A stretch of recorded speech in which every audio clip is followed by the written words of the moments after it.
Bitcoin Hangout. Today is Friday, August 4th, 2017. And today's Hangout is number 218. We're joined today, as we always are, by a bunch of crypto advocates interested in disruptive technology, but even more interested in the blockchain that can enable them to do things with that technology that were never possible before. So with that said, every week we have an RSVP thread where you are welcome to join up, RSVP with your project. And we have a cool little extra incentive in addition to the rewards that you will earn from being upvoted on your RSVPs. And that is that when you get upvoted, you actually help to establish the order of precedence in these Hangouts. So if you are the most highly upvoted of all the projects, then you are going to be the first in line for the Hangout, which means that you no longer have to wait as long for coverage. You don't have to be in a place where people might have less of an idea or less of an attention span to cover and listen to what you're covering. And we also have added into this a new kind of little scheme that allows people to power up and increase the benefits that they gain from these Hangouts.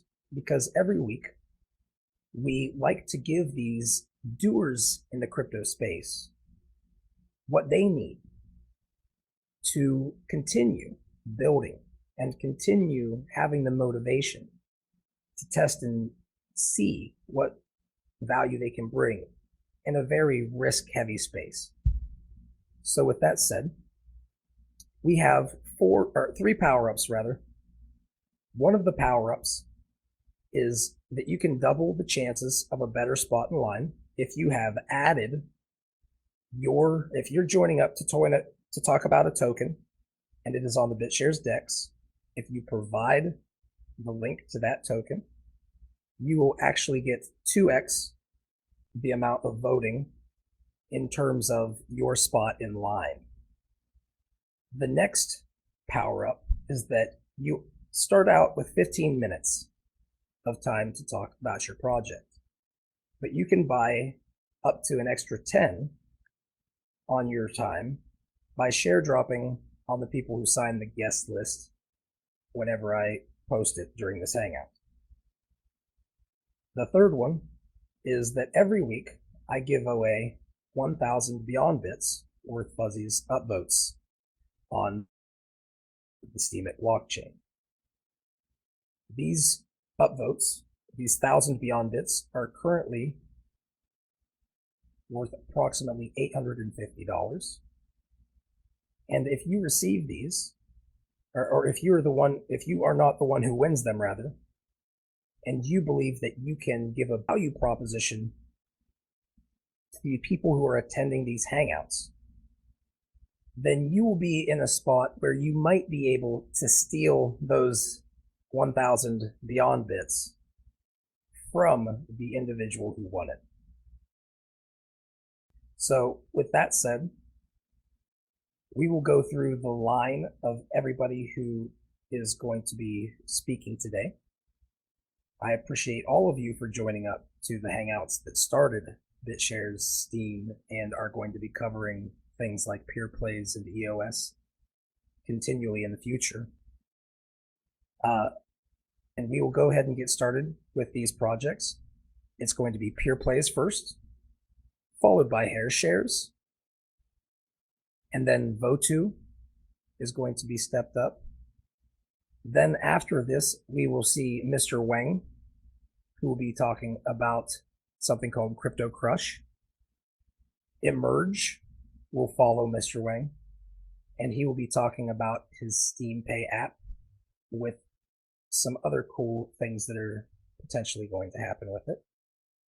And then we're going to go with VG, aka Virtual Growth, and he is going to be talking with App Trades a little bit about what's going on in their edge of the BitShares ecosystem. followed by Chief Mapster, who is talking about his gaming initiatives.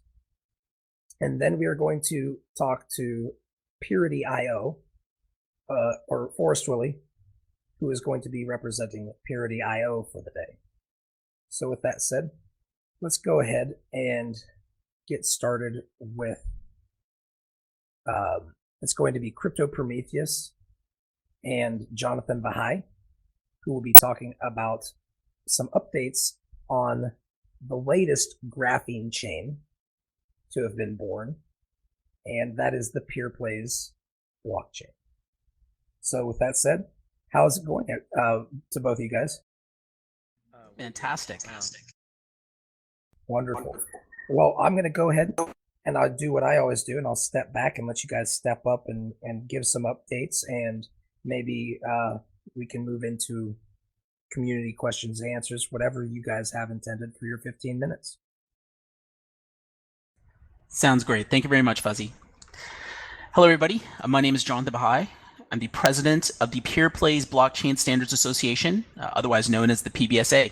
The PBSA is a nonprofit organization that's dedicated to the development of global standards for publicly fair online gaming. And this is an update that's coming to you for the summer. And we've talked about bringing this update for a little while now. There's been a lot that's been going on since our last update, so I'm very happy to be here to share it with you. Not too long ago, we had everybody in the PurePlays organization come together PBSA organization come together to talk about and strategize the development of what's going on with PurePlays right now. So we had the developers from Hong Kong, we had developers from Germany, from the US, and as well as myself in Canada, all headed to our Amsterdam office, which is now up and fully operational. And we spent a week strategizing on everything and also reviewing the development of the various elements for the PurePlays blockchain. It was really exciting.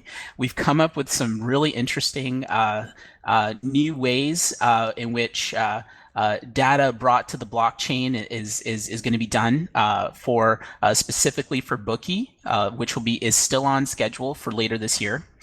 After that, we went on to do other developments. We are working with a third party who has been advised by the PBSA in their development, who is now ready to launch the rock, paper, scissors application. We're looking at seeing that being released sometime this month. And you're going to see more information on that. I'll be letting Michael talk about that a little bit more. This month, we're also advising that the witnesses should look at creating a test net specifically for the launch of this new application, because there's a lot of new features that are going to be coming with this. The rock, paper, scissors application, as many of you know, back when we had the test net, we created a demo game of this rock, paper, scissors. There's a whole new version now which incorporates the Unity 3D framework. And as we've talked about in the past, the Unity 3D framework is very popular with developers, and this is a whole new space in the blockchain industry, in which we'll be able to access lots of gaming developers who will be able to utilize the PurePlays blockchain using these types of standards in the future. So that's coming along this summer, or actually this month. And yeah, so everything has been going really good. We have operations here at the bunker going on as well. We have new programmers who have come online. We just released our hiring video, which we are very proud of, which talks about both our locations and some of the team. I highly recommend you check out the video. We are looking to hire more C++ programmers. So if you are a C++ programmer and would like to be part of the PurePlays Provably Fair Gaming Revolution, then recommend you get in touch with us. And that is all I have for the update on my end, but I know there are more details, and I would like to leave those to Michael, and I'm sure there will be some questions. So with that said, thank you very much to everybody who's given us your support, and I'll leave it to Michael now. Thank you. Hey, thanks, Jonathan. Everybody hear me okay? Perfectly. Yep, loud and clear. Excellent. All right. Well, yes. Lots and lots of things going on. Really good update. Thank you, Jonathan. I'm going to give you guys, I guess, a little bit more details since that's sort of what I'm good at. I'm gonna go into a little bit deeper what Jonathan just said, but also keep it within about so that I have a couple minutes to answer any quick questions. So here goes. PeerPlace 8, as Jonathan mentioned, we're working with an outside party to move towards the release of PeerPlace 8. The first installment of PeerPlace 8 will be the rock, paper, scissors game. Looks really awesome. And more details and information about the plans for further development of PeerPlace 8 will be forthcoming after the release of the application. Before the release of the application, as Jonathan mentioned, the PeerPlace witnesses, we're only giving a pre-advisory here in that we're assembling a little more formatted version of this advisory. However, we're strongly suggesting that all PeerPlace witnesses become acquainted and understand how to operate a testnet.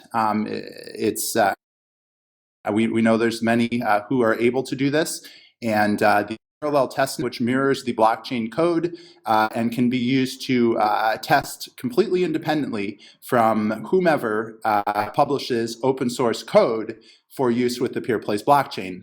So as much, as much testing and that any one group of coders can do, no matter how much of a rock stars they are in the digital blockchain space.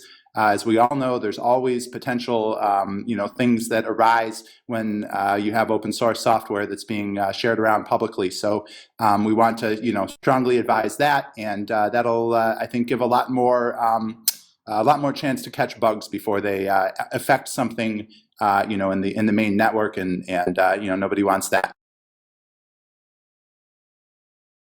True.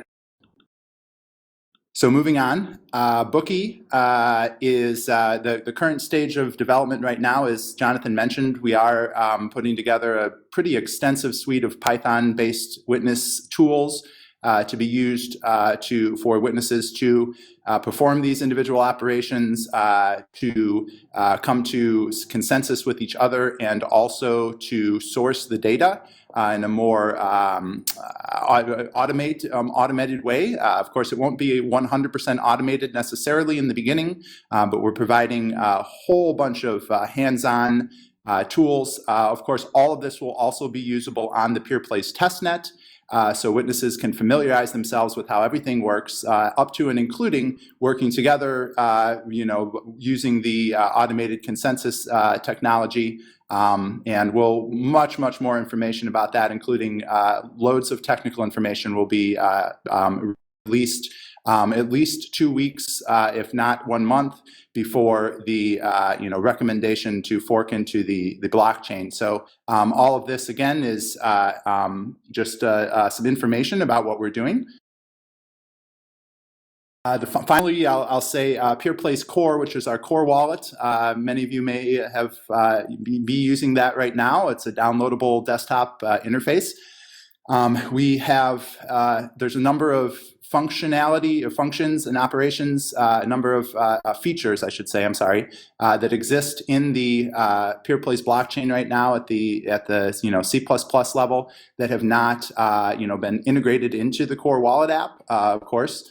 This is also true with BitShares, actually. There's some things in BitShares you can do, in the command line that you can't actually do in any of the interfaces. I believe. I may be wrong there, Fuzzy. You'll have to correct me if they've gotten caught up with that. But what I will say is that a few of the features that we're looking to add as first orders of business, as it were, so to speak, provide support in the publication of additional open source updates to the PeerPlace core wallet application, which will include the stealth, blind transfer to blind, transfer from blind operation, triplicacy, I guess I'll call it.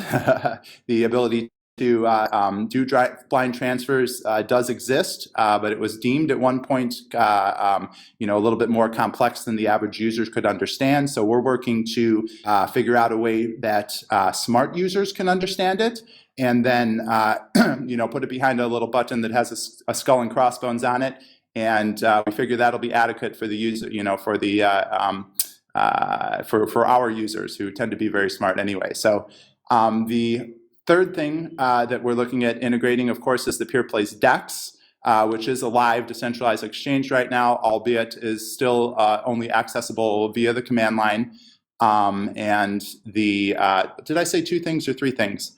I only said two. The third thing is multi-sig. We have the same threshold-based account permission capability as BitShare, so we want to get that put in, for reasons that should be pretty obvious. So that is the basic updates. I'm not paying attention to the clock here. I may have run over, but maybe have time for one or two questions. You currently have 5 minutes for community questions. Wow. Okay, well, I guess I'm not used to doing this so quickly, but I seem to have knocked it out here. So, okay. Here's a question from G Chicken. Interactive on-chain game, rock, paper, scissors, or RPS from a stylus GUI written in the Unity 3D framework. So he's repeating part of our announcement. Is the stylus GUI a completely standalone application? Will this be sort of like an app store that will run future games? So yes, it's a downloadable desktop application. It's open source. We'll offer compiled versions with checksums, or the party that will be publishing it will be offering compiled versions with checksums. So very, the same way as the core wallet is currently supported.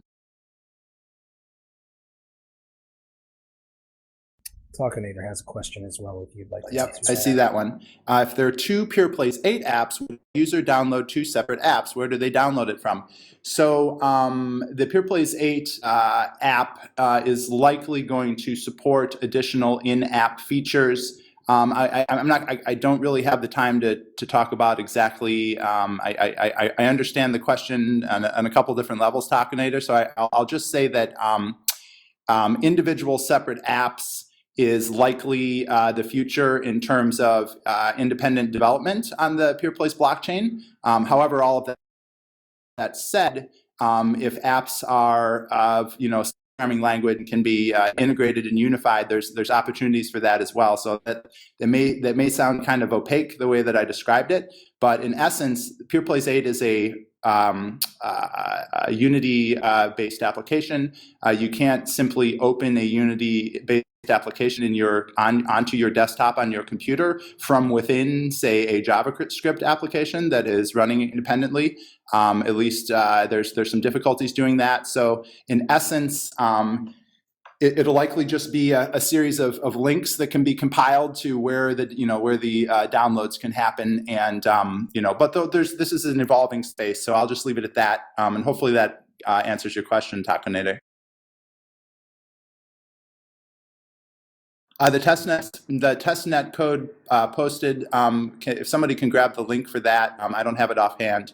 The testnet, that the witnesses should run should always be a clone of the live. So that's the straightforward. The live blockchain code current release version is available at GitHub/PBSA. Yep, there it is. For anybody who is planning on doing this, is there, or might be interested in doing so, is there any profit incentive that you can tell them about, or is it something that would be more like, you're more likely to become a witness if you run this? What are the benefits that might push somebody to want to help? So you said profit incentives. Right now, you can wager in PPY tokens. This app is sort of a community-facing app. However, we're working towards integrating the wagering of other tokens. So, there's a profit incentive whereby, you might get lucky, and you also might furiously overcome the psyche of your withering opponent who bows down before your rock, paper, scissors skills, and you end up with a big pile of money. So there's all kinds of different ways to play the games to have fun.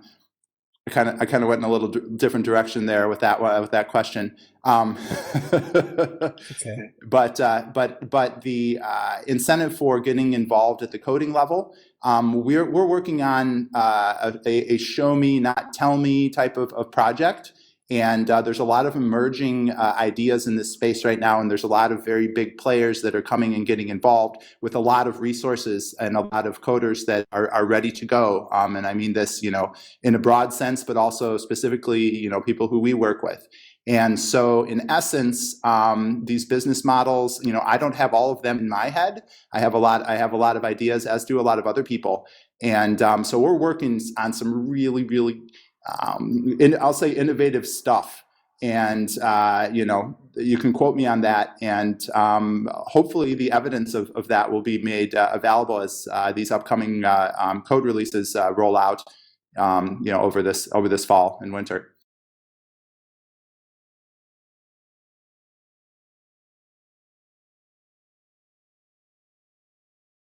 So yeah. Great. I guess I don't see any other. Fuzzy, did you see anything that was a pressing topic? I should probably wrap it up here and give you guys the social media information. So we have our Telegram channel, of course, is where the ADD world hangs out. Anyone with a little bit more patience can participate in more forum-based discussions. Steam it. I am actually not the social media person, so I'm probably not giving you every link that we have. But if you follow our PeerPlace account on Steemit, and you peruse through the last few weeks or whatever, you'll find a wealth of information on there. We got a really cool thread actually that was recently posted that Robin put up, asking people to gather all the information they can find, scout through the internet and find all the stuff on graphene. So there's a huge cool resource there where you can learn about graphene, the technology, and some other awesome stuff. So I would say Steemit, go to Steemit and Telegram, and you'll figure it out from there. And of course, our website, which is peerplace.com, and the website for the Bookie application, which is bookie.exchange. Thank you very much. And you guys really kept to the time limit very well. So thank you very much for doing so. Thank you, Fuzzy. And thank you, guys. Sure. And thank you very much for joining up and giving some updates on what you guys are doing. PeerPlace, for anybody who is not aware, is the third of the graphene chains that has come out that has really been an innovative idea in the space.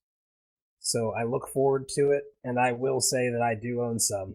Actually, I've went out of my way to own a lot of them. So thank you guys for the opportunity. Yeah, thank you, Fuzzy. Thank you, Fuzzy. I just want to let everybody know I didn't know my biases. Go ahead, Jonathan. I'm sorry. I think I saw you speaking. I'm sorry. I only just wanted to say thanks. Of course. Thank you. Up next is going to be NepD. Actually, Padalinko, as a proxy for NepD, speak about the hair shares the hair shares coin that is on the BitShares DEX. So, Padalinko, are you available to say hi to everybody? Hello, guys. How you hear me? Very well.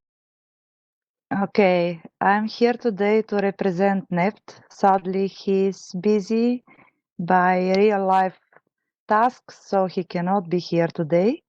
But I will make a small update on his project, so everybody knows how the token or coin, I don't know the right explanation, but how it's go the project. So first of all, I want to tell you for the new initiative of NEPT, which is the Progressive Jackpot. Here is the link. He's already at day 15. So the idea is that he spread every day some of the hair shares, and the next donation of a hair will receive the jackpot, which at this moment is about $100 in price of hair shares, of course. The next thing I want to say about is the running slogan contest. Once this is finished, NEPT start to plan some more initiatives. This will be the hair shares donation location. Hair shares donation location gives a logo sticker and hair shares, steamit, beach shares information for salons, barber shops, and hair shares ambassadors. The task will be to seek these salons and donate this logo and also explain them together about Steam and about the hair shares program, which is running here. There are also multiple donations of Steam and Steam Power. I can say some of the names. This is JP Henderson, Linda's, CoinDevil, and some supports from other whales except of Fuzzy, which is based on votes and delegating Steam Power. So if someone is interested to support the project, he can contact NEPT. We have a room for hair shares in the Discord of whale shares. So feel welcome to come here and say hello. Someone can get the link for the room? Sure. Okay, the next thing which NEPT want to invent is the option of upvote your post with the hair share token. At this moment, this is only with the NEPT account, so one token is 4% upvote, around 6 cents. So 25 tokens is 100% upvote, which at this moment is around $1.50.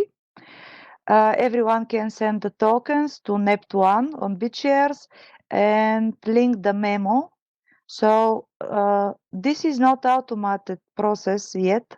So NEPT is doing this manual, and any time difference from the sending the tokens and the upvote, it is reasonable, because when you do this manual, it's much more hard. So if anyone have a problem, he also can try to reach NEPT again in the Whale Shares Discord channel.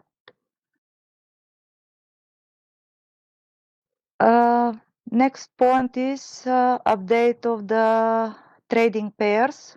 At this moment, you can trade hair shares for BitShares, Whale Shares, Behind Bits. And if you have any other value proposition for trading, you can ask Net to add this. Also, the Whale bot now is giving information about the price of hair shares too. So people can actually go into the Discord and can actually type the syntax to ask what price whale shares or hair shares is. Yes, they can ask Whalebot price of hair shares, and Whalebot will give the information about the price at this moment. Awesome. Sorry for interrupting. No problem. I think I cover everything what NEPT wanted me to speak about. So I don't know how I am in the time. Well, you're doing very well. You actually have about 10 minutes left, but that's obviously not. It's not up. It's up to you whether you want to take it or not.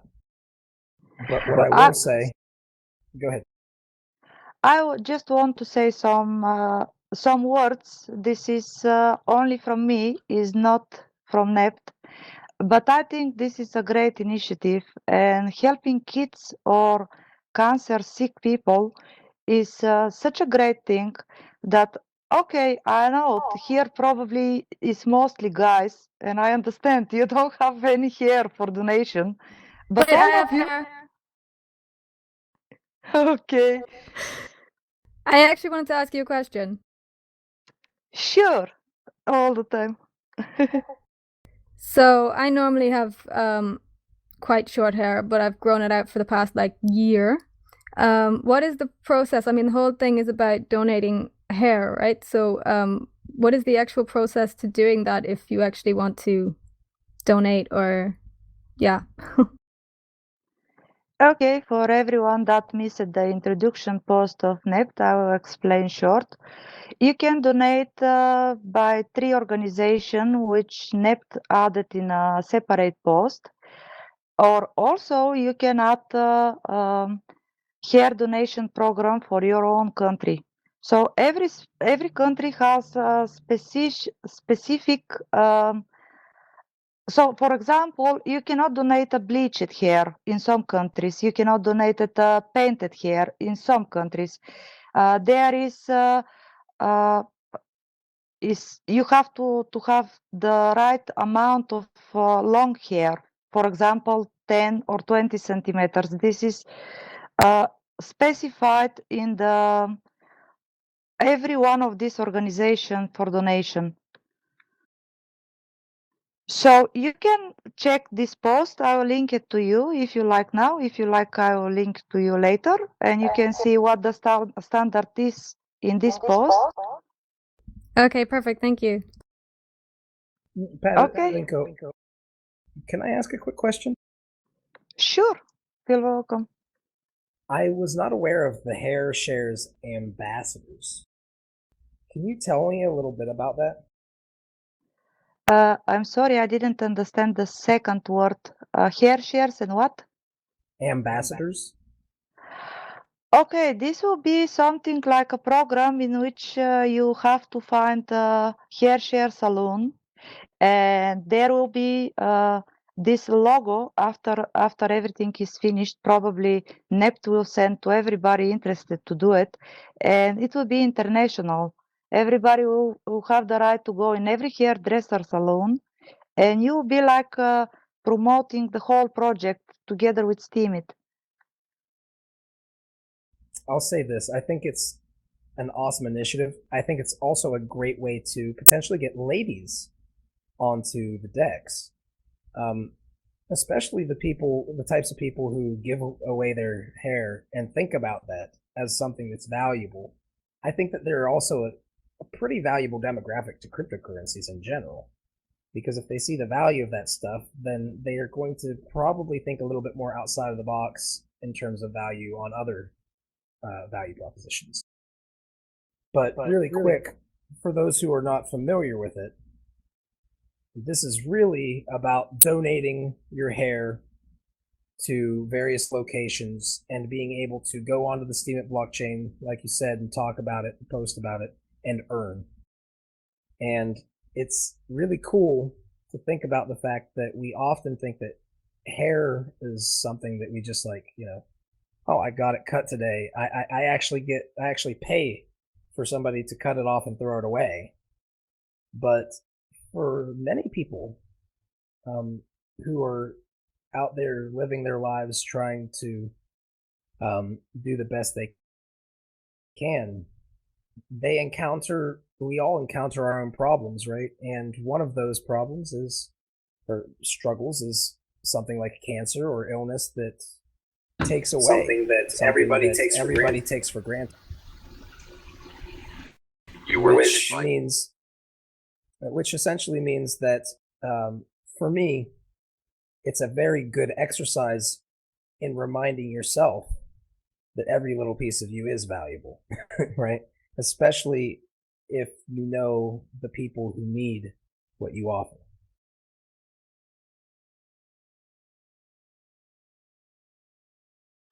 But with that said, I'll go ahead and I'll step back. Okay, if there is any other questions.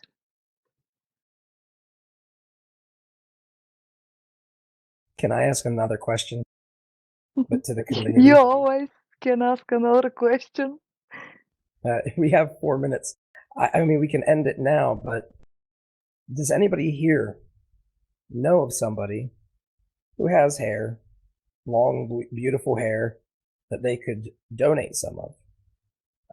Especially, do you know somebody that you would love to bring into the BitShares ecosystem who just so happens to have hair that they could donate? Okay, Beans? you can say Yeah, at- like me personally, but also I've done it with people before who've donated hair on behalf of events that we held. But I just imagine those people, like, it's going to be hard to get them on BitShares at the same time, because they're people that I knew in college, and yeah, it would be interesting to talk to them about it and see if they'd be interested. But I'm sure they would just do it for the charity, and the whole BitShares thing would be hard to sell, just because it would be very new to them. But yeah, it's but me myself, I'm considering it myself because I've done it before. Cool. so Well, I'll say that. Oh, go ahead. you only need to make a post. With the process is not complicated, and you have to contact Nept, and he'll probably give you the progressive jackpot plus some more hair shares for it. Very cool. I will look that up. Yeah, it's really cool. I think that it's important that that we log this stuff on a blockchain, and Steam is a great way to do that and kind of tell the story of this initiative, because initiatives like this, Beans is right. We have a lot to do to get people onto the decks to make it easier on them. But at the same time, initiatives like this, even if we're not, even if it's not perfect, it gives us a great starting point to start moving forward with. It's So definitely I a great really way appreciate to, it. yeah, I think it's a great way to introduce people to the whole idea, because it's it really shows what it can do. Like, it's not just about people investing for their own benefits. Yep. Great point. Well, do you have anything, Patalinko, that you would like to end on today? If not, I would say go ahead and give any information to contact you or NEP. But if you do, please feel free to give that beforehand. I just want to add that this is a honorable thing to do in your life, and convince other people to do it too. So you can contact me or Nept all the time in Whaleshares server, in Discord server. This is not complicated. There is a hair shares room. Also, all the time you text in general chat, will be someone of us to answer you. Thank you very much, Patalinko. And if you guys don't mind, I would just like to urge you to consider to take a moment whenever we're thinking about this and say to yourself, just kind of visualize somebody that you love being in a position where they have been struck by an illness that takes their hair away from them. And it's like an insult added to the injury. So if we can, do something small that is so valuable that will uplift somebody's existence in a way that they felt might not have been possible, also gives them hope and humanity around them. That's right. So I very much love this project, and I look forward to supporting it. Thank you very much, Patalinko, for joining up to talk about it. Now, with that said, up after that is going to be Beans and Sir Lunch of the Votu podcast. So I'll go ahead and I'll ask you guys, are you ready to step up to the plate? Hello, hello. Cool. There's one. I'll check you off the list. Sir Lunch, you ready to rock and roll? I believe he is here. Okay. Well, I'll let you guys decide who's going to be talking today and when. Obviously, you guys know how to do that, so there's no need for me here. I think I can go I'll ahead, step back. right? Okay, so thanks for having us again, Fuzzy, as always.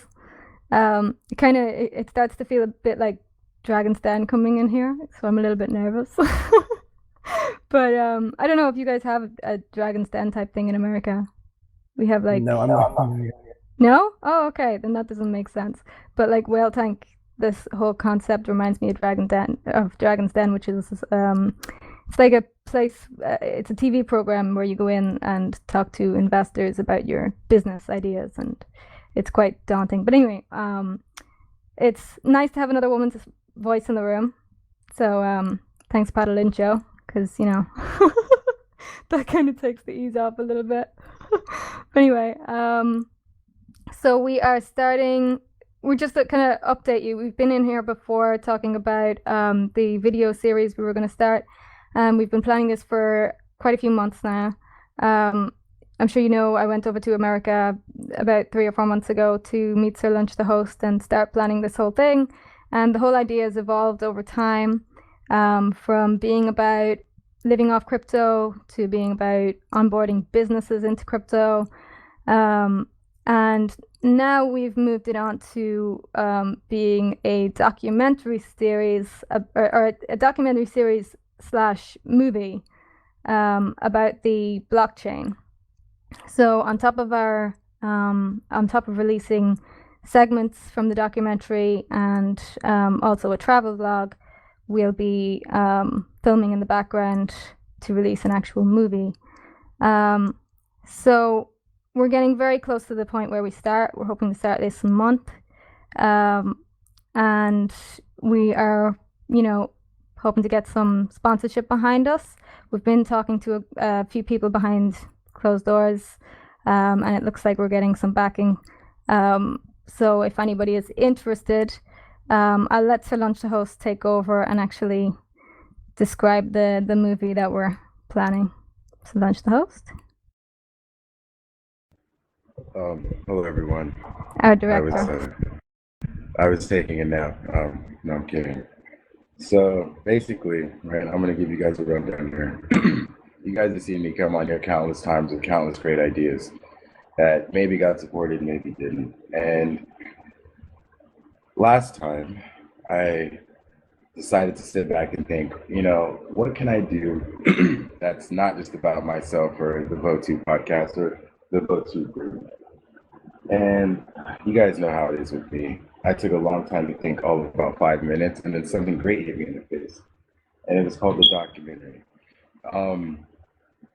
I went back and I looked through the internet's history, and I saw that nobody documented core things about the internet when it was on the rise. People's success stories, not just like the wealthy people, but normal people. With that being said, I also realized I am around a bunch of people with a lot of, hey, my smoke detector is fine. All right, lag, I love my smoke detector. But you guys, all right, I'm closer to I the think mic it's now, just the guys. mic. But so basically, we're gonna create a documentary, and this documentary is going to. Sorry. This documentary is basically going to follow Steamians all the way up until the Steam Fest point. And we've been very active in getting this done. And by active, we've actually set out a date, a time, and everything with one of the best people ever, Virtual Growth. We're going to be doing maybe a Steam It meetup over there, and we're going to start getting the documentary started. Now, this documentary and movie has multiple layers, and this is where it's going to get deep. Now, if anyone has been watching me, which, I'm one of the top bloggers on the platform, so you kind of have to. But if anyone's been watching me, my content has kind of slowed down because I've been redirecting my focus. And the focus now is gathering certain content to combine into not only a documentary, but a travel vlog series that me and Beans will be doing, and then a web series. So to give you an example of how that'll go, for instance, we will be interviewing Virtual Growth about his own personal success story on the blockchain and Steemit. That'll be part of the bigger documentary.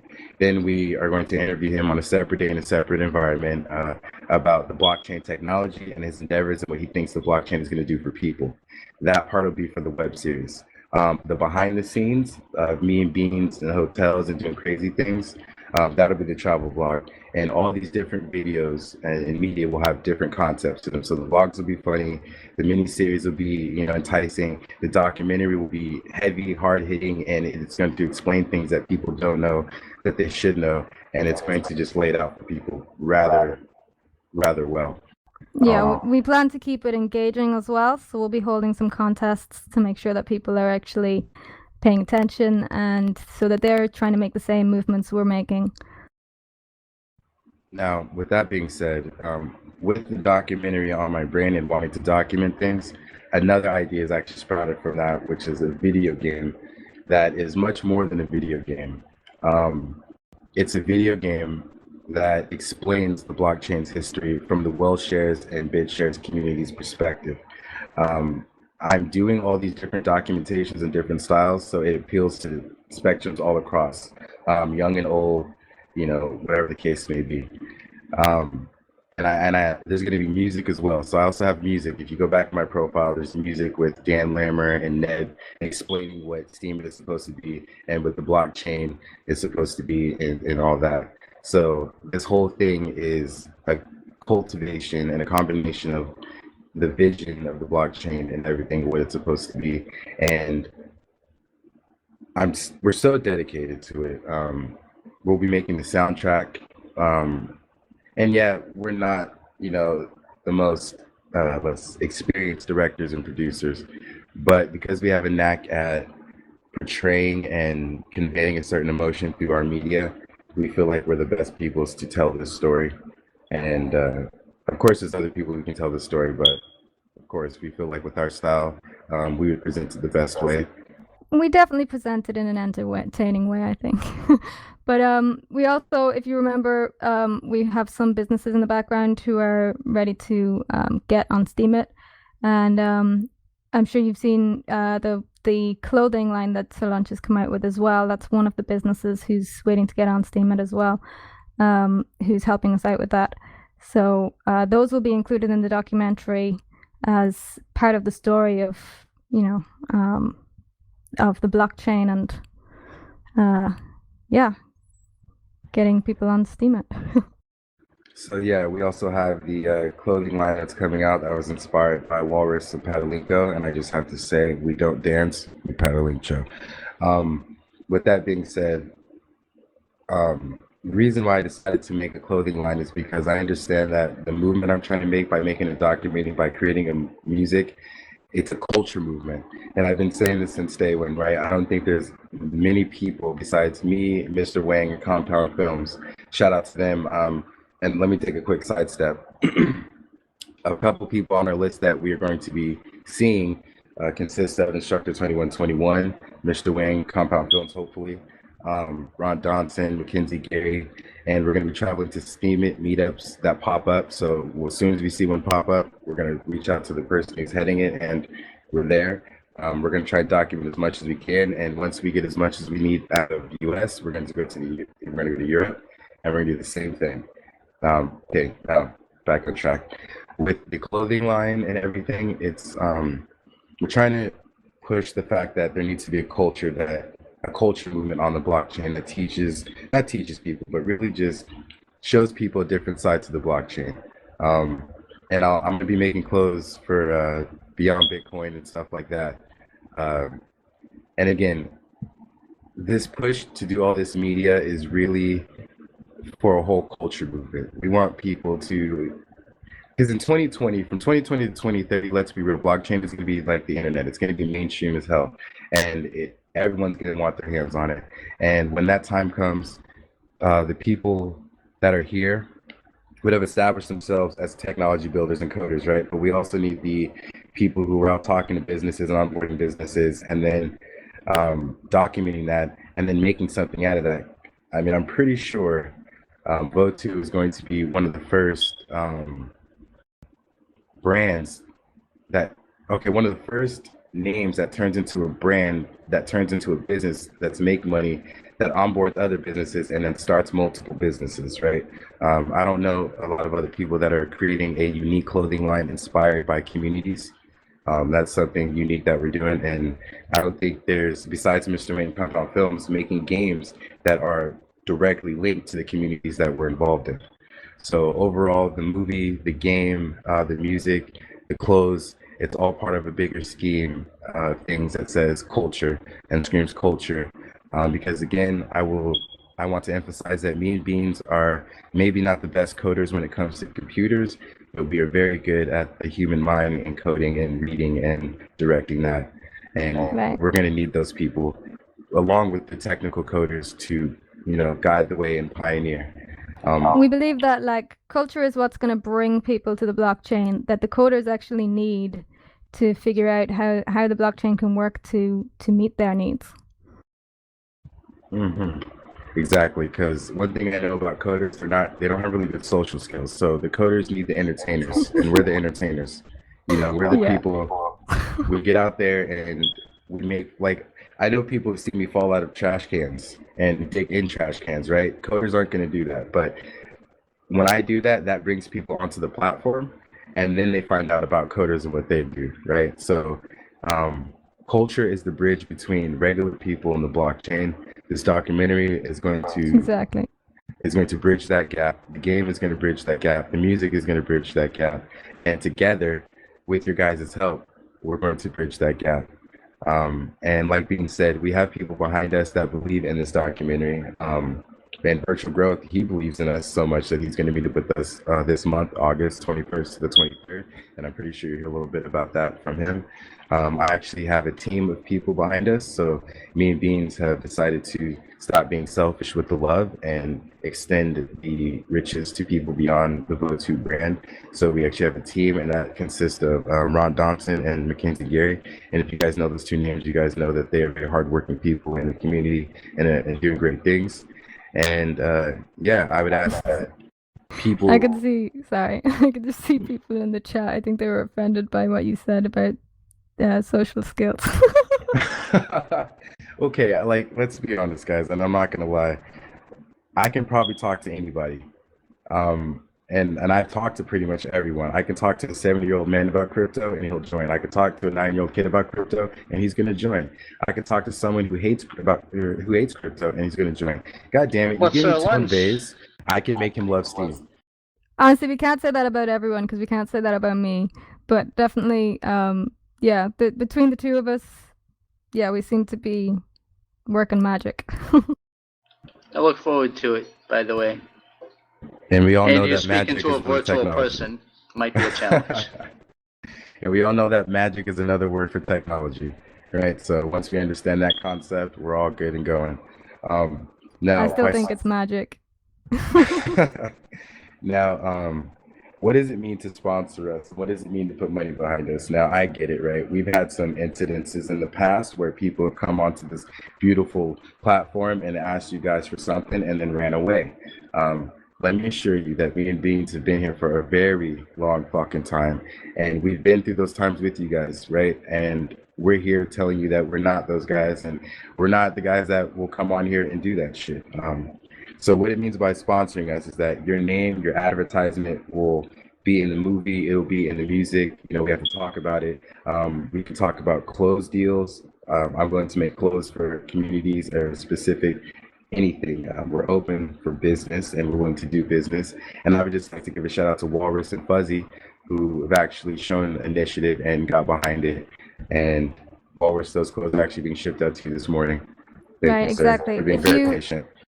If you run any kind of business that accepts Steam or any kind of cryptocurrency, those are the kind of things that we're going to be covering in the documentary and the movie and our series as we're traveling around, because we'll be looking for places that accept crypto just for the sake of the travel vlogs as well. So anywhere, any of those things that you want to be on. If you're a sponsor, you get you get in there first, basically. Now you guys might be thinking, well, I'm a coder. What does that mean? So let's say you put some money behind us and we talk, and I'm going to do an episode that's going to be funny on the travel vlog. Maybe you don't want to get on the documentary, right? Okay, so maybe I'll hold a sign that represents your project in a crowded place doing something very goofy to bring attention, right? There's multiple things that we could do to promote people and their projects to regular people who aren't on the blockchain, and that's what we're dedicated to doing, because the more people that come to the blockchain, the better for us. And overall, that's just how it is, and that's how it's always going to be. And I realize this, which is why I've taken the initiative to just stop posting content from my house and get out of my house and take a risk. And me and Beans will be, we're so dedicated that even if we don't get the funding that we need, we're going to pretty much put our SP that we've earned this time on the, on the bounds, and put it all into this documentary and this media, because we believe in it. And regardless if people believe in it now, they're gonna have to believe in it when it comes out, because it's going to be something that no one else is doing, and it's going to shape and change Steemit and the blockchain forever. Thank you. I'm Search the host, one of the coolest people ever. If there's any questions, feel free to ask questions. Well, with that said, I hate to interrupt this, but I will say that we are at 15-minute mark. If you have a value proposition to bring to add extra minutes and power that up, you're more than welcome to do so. Feel free to let me know if that's the case. If not, please feel free to let people know how to reach out to you after the hangout. Yeah, I want 30 seconds, B. How much does that cost? How much does that cost? Yeah, so 30 seconds. Well, should we not ask if we have any questions? I got this. 30 seconds, watch. No, all I'm saying is we have up to 10 minutes. To me, you're more than welcome to use Beyond Bits if you've earned them, to share drop on the people who are listening in and who are participating in this conversation. Oh, to share drop. How do you do a share drop? You just donate the tokens to me, and I'll give them to the people who sign the guest list at the end of this hangout. Oh, okay. Sounds good. All right, so here's the 30 you guys want another seconds. 5 minutes? I just need 30 seconds. Well, then you can do it for free, man. Let everybody know how to reach you. No. I see. I need 30 seconds, so I'm not talking about that.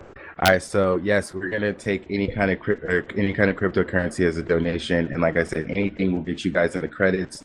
We're gonna show love to anyone. So anything from 0.001 Steam to 1 Steam to 1,000 Steam. Of course, different donations will get you different levels, but you know how it is. And if you donate enough, you get your own clothes. Promise that. That's bet money. You can reach out to us on Steemit, so launch the host being Steemit chat, so launch the host, Discord, and the Vote2 Discord. Love you guys. West Coast. Follow Vote2. West Coast. Perfect. Does it the most. Thank you, Vote2. And thank you, guys. I will go ahead and I will say I am sorry to Mr. Wang and his people, because they did post a link, and it was to Wang Change. I just was looking at it, and I'm sorry, Mr. Wang. I did not realize that you did post that. I thought that you were, for some reason earlier on, I thought you had you're all good. a link to the actual, I thought Crypto Crush had a token, and that you were posted in that link. And then when I went over again, I didn't see it. But my apologies. This is part of the Wang Change whole arena. So, okay, you're with cool. that said, I'm going to go ahead and I'm going to change it and edit it and make sure that that's okay in the edited hangout or the lightly edited hangout for everybody. So you guys will be in the correct placement. With that said, I'll go ahead and I will give you guys an extra 5 minutes that I will donate Beyond Bits to all of the guest speakers here for you guys to be able to talk. So I'm going to give you 20 minutes. Hey, we're actually gonna keep it short and sweet, but we just wanted to get on here and update everybody. Can you hear us though? Perfect. And shout out to that boy Fuzzy. You're all good, man. I just wanted to get on here real quick and give everybody and shout out to Sir Lunch too. We just wanted to give everybody an update on the cartoon. So we have just recently put out a 30-second teaser of the cartoon Crypto, and we're currently putting together episode 2, which is going to be longer, and it'll have the confrontation with on this episode it's Ethereum and EOS meeting. I guess EOS is haunting Ethereum's dreams, and Bitcoin meets Bitcoin Cash for the first time at Coinbase. So that'll be the second episode. And I also wanted to throw in that we just completed the game. It's basically like a Candy Crush type game. It's a Connect 3 game. So we're done with it, and it's already on the Google Play Store, and we're ready to incorporate testers. So what we want to do is we want to reward all our game testers that are willing to download our game and test it for bugs, and everybody that I guess we want to offer bounties for all the people that find bugs or tell us how to improve the game. So we definitely want to put that out, and we want to offer Wang change, Lil Wang tokens, and ultimately we also want to create our own Compound Films token also. Nice. So that's all we wanted to do. We just wanted to get out here and update everybody, and like I said, this will happen, and ultimately we plan to create a Discord channel, so that way we can offer bounties for people that want to, create music for the cartoon, or if people want to incorporate their coins into the game. All opportunities are open, and we'll definitely have avenues for that.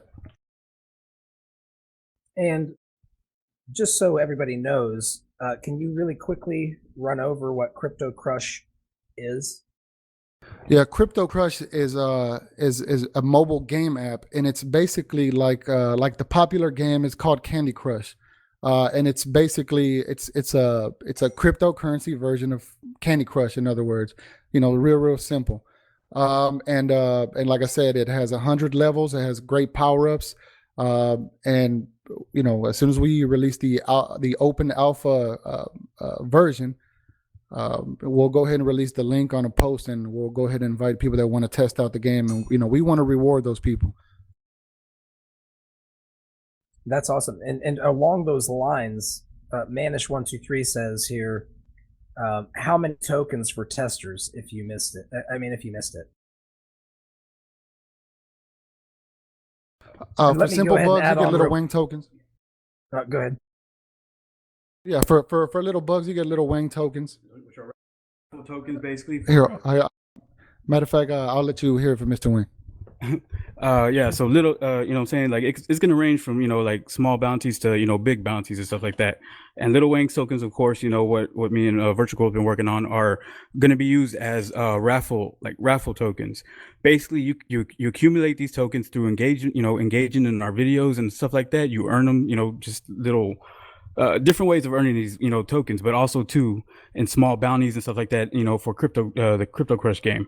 And we're going to be holding drawings and stuff. If you have that token, that's an automatic raffle ticket that you have that, and you'll have a chance to win some stuff, or, opportunities to work with us and stuff like that, or feature your work. So that's how that works. And big bounties up to like earning Wang change tokens and stuff like that. So Definitely. So we got, Lil Wangs and Wang change. And like I said, we plan to create a future token. And I guess just to finish it off, Fuzzy, this is the first game. We plan to, create a lot of other games. We have a fighting game where the coins are going to be able to fight each other. We have an adventure game for Bitcoin where he goes on an adventure, multiple levels, just a whole bunch of stuff. You know what I mean? It's wonderful. I'll tell you real quick, if you could tell us a little bit about the Wang change token that is going to be it's part of all this. Can you repeat that question? I'm sorry. If could you tell everybody a little bit about the Wang change token that is connected to all this? Oh yeah. So if you don't know about it, Wang Change basically was a token I created. It's basically a fan coin for for Mr. Wang, the name, and it's $150 value basically. And when you purchase this token, you get you basically get share drops for holding a full token from the rewards on my post, which is basically like one of the main things. Basically you're showing showing me support and saying that you believe, you know, in Mr. Wang and you love what he does and stuff like that. But I also have exchanges for people who, like, you know, who have smaller, you know, like fractions of the token, where you can exchange for, what I plan for is like, you know, merchandise and stuff like that you can exchange for.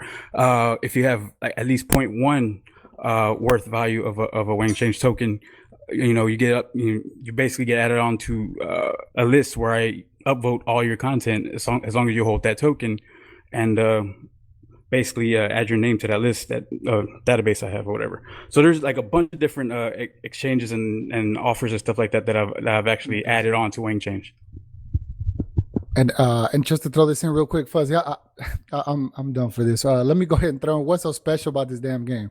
So Candy Crush, right? It's basically incorporating all the cryptocurrency coins, and we actually included whale shares on there. There's Bitcoin on there. We have Monero on there. We have Ethereum on there. EOS on there. We have Litecoin on there. Dash, you know, Wang Change on there, and like I said, we'll be incorporating new coins on there. So it's really fucking cool. It's Candy Crush, but with cryptocurrency coins. So shout out to Whale Shares. Shout out to Fuzzy. You're in the game, boy. You done made it.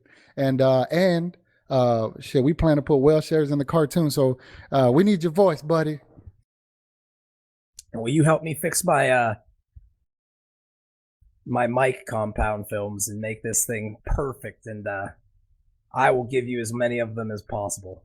Hey, you know, if you said if fix your microphone, cool. We'll send the helicopter and drop off a brand new microphone.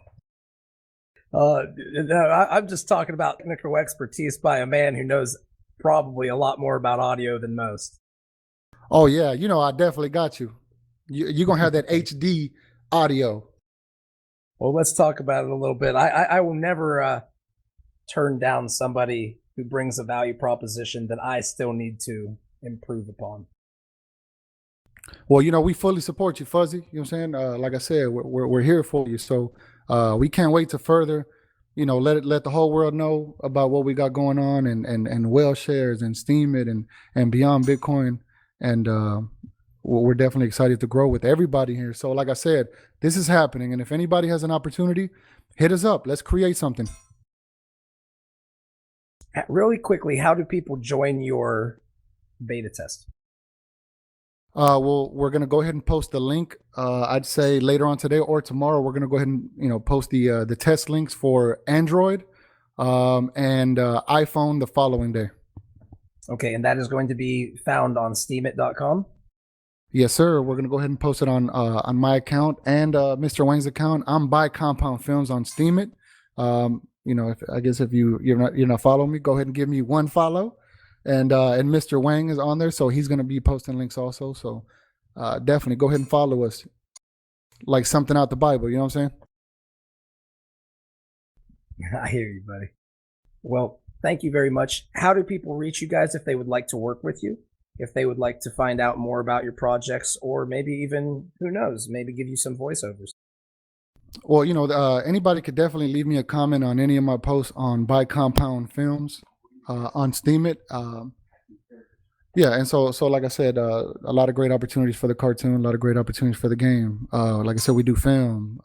I mean, every damn thing. If you're trying to build a Noah's Ark, you call me. Well, I think we'll have many conversations, and I think we have 6 minutes and 30 seconds. But I will say that I look forward to seeing all these different projects, especially the games. I know that in the crypto space, most people who are in here dealing with the digital tokens and seeing the value of them, most of them are or have been gamers at some point in time. So I think that angle is probably one of the most powerful and underutilized in cryptocurrency. And I've probably said this to those who are at these hangouts for the past 4 years a number of times. So I apologize to any of you who have heard it 1,000 times. But I will say that it's important, I think, that people recognize how valuable this is. And please check out these games that the guests are talking about today, because these are the types of things that imaginations and connect them with reality and the power of value transmission in a digital way, in a way that is safe and easy for them to learn. I definitely want to throw in also that we'll definitely be working on an exclusive fuzzy project also in the future. Well, I will definitely talk to you guys, I guess, about that one. Thank you very much. Well, definitely. Like I said, just wanted to give a shout out to Walrus, shout out to Virtual Growth, shout out to Fuzzy, Lunch, Sir Lunch, Extraordinary Pilot, and everybody on here. Thank you for your time. I know I got the minutes, but definitely, that's pretty much what I wanted to say to everybody. Wayne change, Mr. Wayne, and that's pretty much it. Thank you to everybody.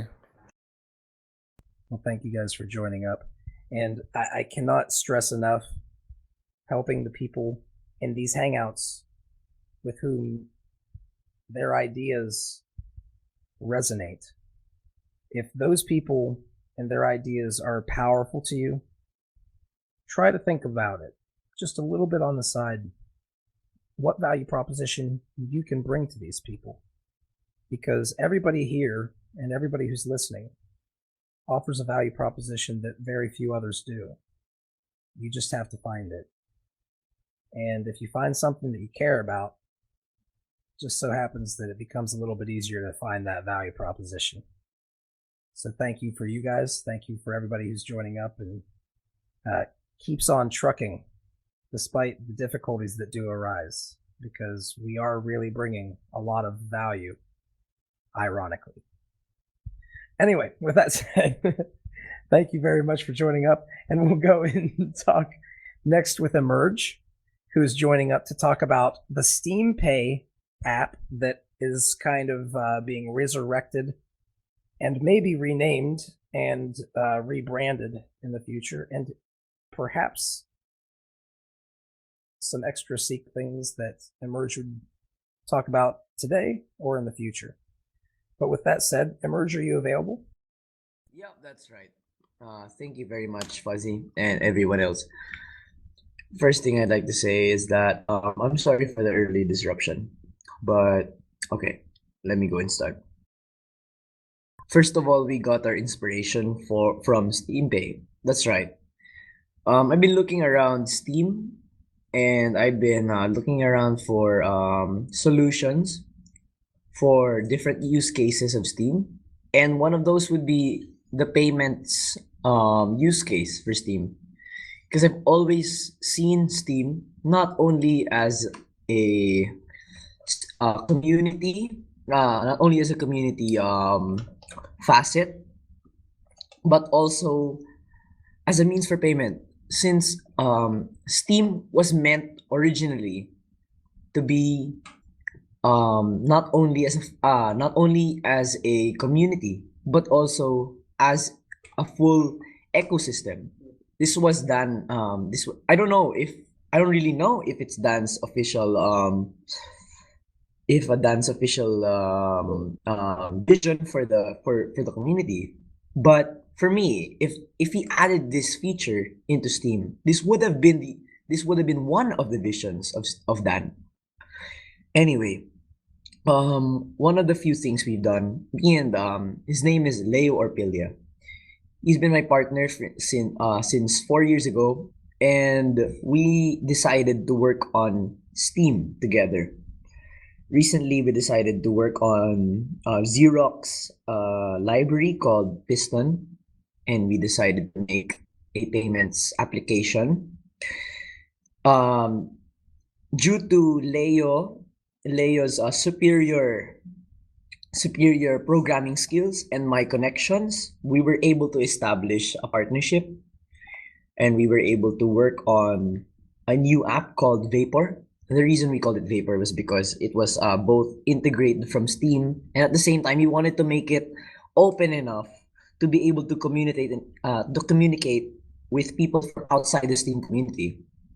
You see, we don't want to limit it from Steam, but since we wanted to market it and use it outside of Steam, like in my country called the Philippines, it's a third world country where the most is unbanked. We wanted to use Steam and most cryptocurrencies outside of the cryptocurrency. So we used SBD, Steam-backed currency, Steam-backed dollars and Steam to use as a currency in the app and accept it as a currency instead of a commodity in merchant payments. So we decided to first of all make an API which communicates with Steam's blockchain, and a front end which allows users to easily communicate with the front end. So Vapor, first of all, allows us to take SteamPay's core functionality, which is receive payments. So we allow that. We completely allow everything that you want to do, receive payments and redirect you. We want to allow receiving payments and alerting you. We want to do all that sort of stuff. But not just that. We want to be able to provide a storefront. We want to be able to provide a front end. And we want to be able to provide a service. I've talked to my partner and my angel investor, Howie Valino, who is a Dutch Filipino. And he's very stoked in the idea. He wants to be able to help out with the ICO, which we are planning. And this ICO will not just be a crowdfunding event, but will also be a reward. The token that we'll be funding with will also be used a reward using the merchants platform. This merchants platform will be established and will be used to market our platform. Since we're not just a merchants and payments platform, we're also a loyalty platform. We want to be able to provide everything we can provide to the outside, and we want to provide this in the best way. However, right now, we are in its earliest developments. We strive to be able to complete this development. We've talked to Fuzzy and Alex Morris a significant amount of times, and we want to be able to improve continuously. Our first objective is to be able to provide a demo, and right now a demo is available using Expo. If you guys have used Expo before, you can follow at Leo Orpilla the third with an III, and you can follow his application called the Vapor app, and you'll be able to access the application right now. It's completely working without the send and receive payments API, since we don't want to be able to expose your keys. We're still discussing right now how we will be able to secure your keys. However, I believe myself that it's perfectly secure. We are still discussing how to make it more secure. See, we want to make this more mainstream, since we believe that blockchain is not just supposed to be limited to us. See, we're here in Whaletank because we know each other. We've been able to mingle with each other and talk with each other for a while, and we've been able to establish this project. That's why we listen to each other. But outside of this Mumble server, outside of this podcast, we're not able to communicate this with outside the world. I have many friends, I have many connections, but they don't know about this. It's because I've only been able to talk to you guys. But I believe that if we're able to establish this outside using my partner, Howie Valino, we're able to communicate and market this not only to people who are unbanked in the Philippines, not only to the famous telco companies here in the Philippines like Smart and Globe telcos, who will be able to supply us with mobile data, but also around the world who are interested in delving into blockchain technologies, payments, And also the development, it's not just the movement of cash, it's not just the development of how we transport cash, but it's also the technology itself that we can develop on. And I believe that Steam, BitShares, and Graphene itself is a platform we can develop on. So I believe that now, though it may be just a prototype that you can access through Expo,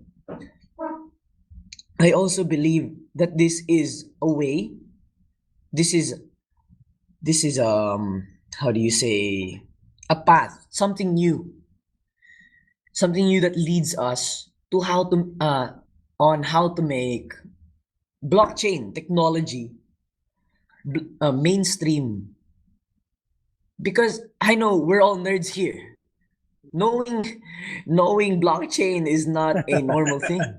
Knowing blockchain is not a normal thing. You know, bro, I know blockchain shit. I mean, and people will say, what the hell is that? When you say you know blockchain, the most simple way you could ever communicate it to anybody else is like torrents for payments. But if we're able to accomplish this project, we're able to make it mainstream. We're able to spread it not just to banks, but just to normal people like you and me. I know you guys are investors. I know you guys are just users. I know you guys are just listeners. But if we're able to make this work, we're able to communicate. We're able to spread it to everyone else. So yeah, I'd love to ask for your support from everyone in this conference room right now. But not only in this conference room, but from around the world. I'm asking for the support from everyone around the world. Any questions? Before I start, does anybody have any questions that they would like to ask?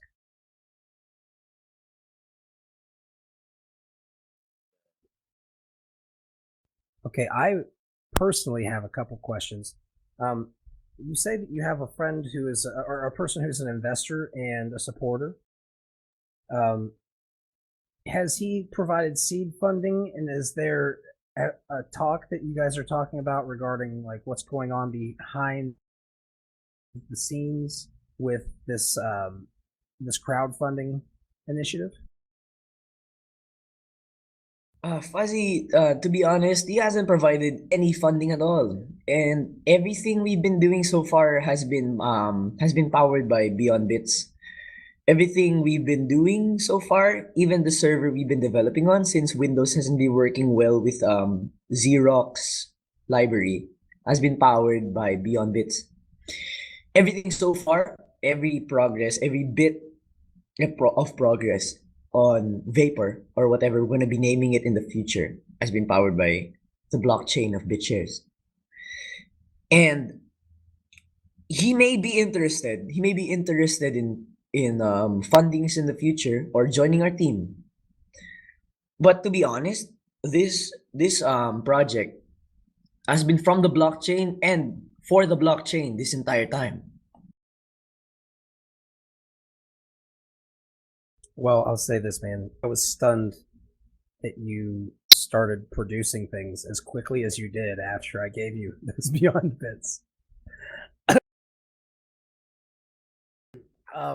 It's been a very interesting to watch because after the first time that the Steam community paid somebody for for a Steam Pay app, he never delivered it and walked away with approximately 25K.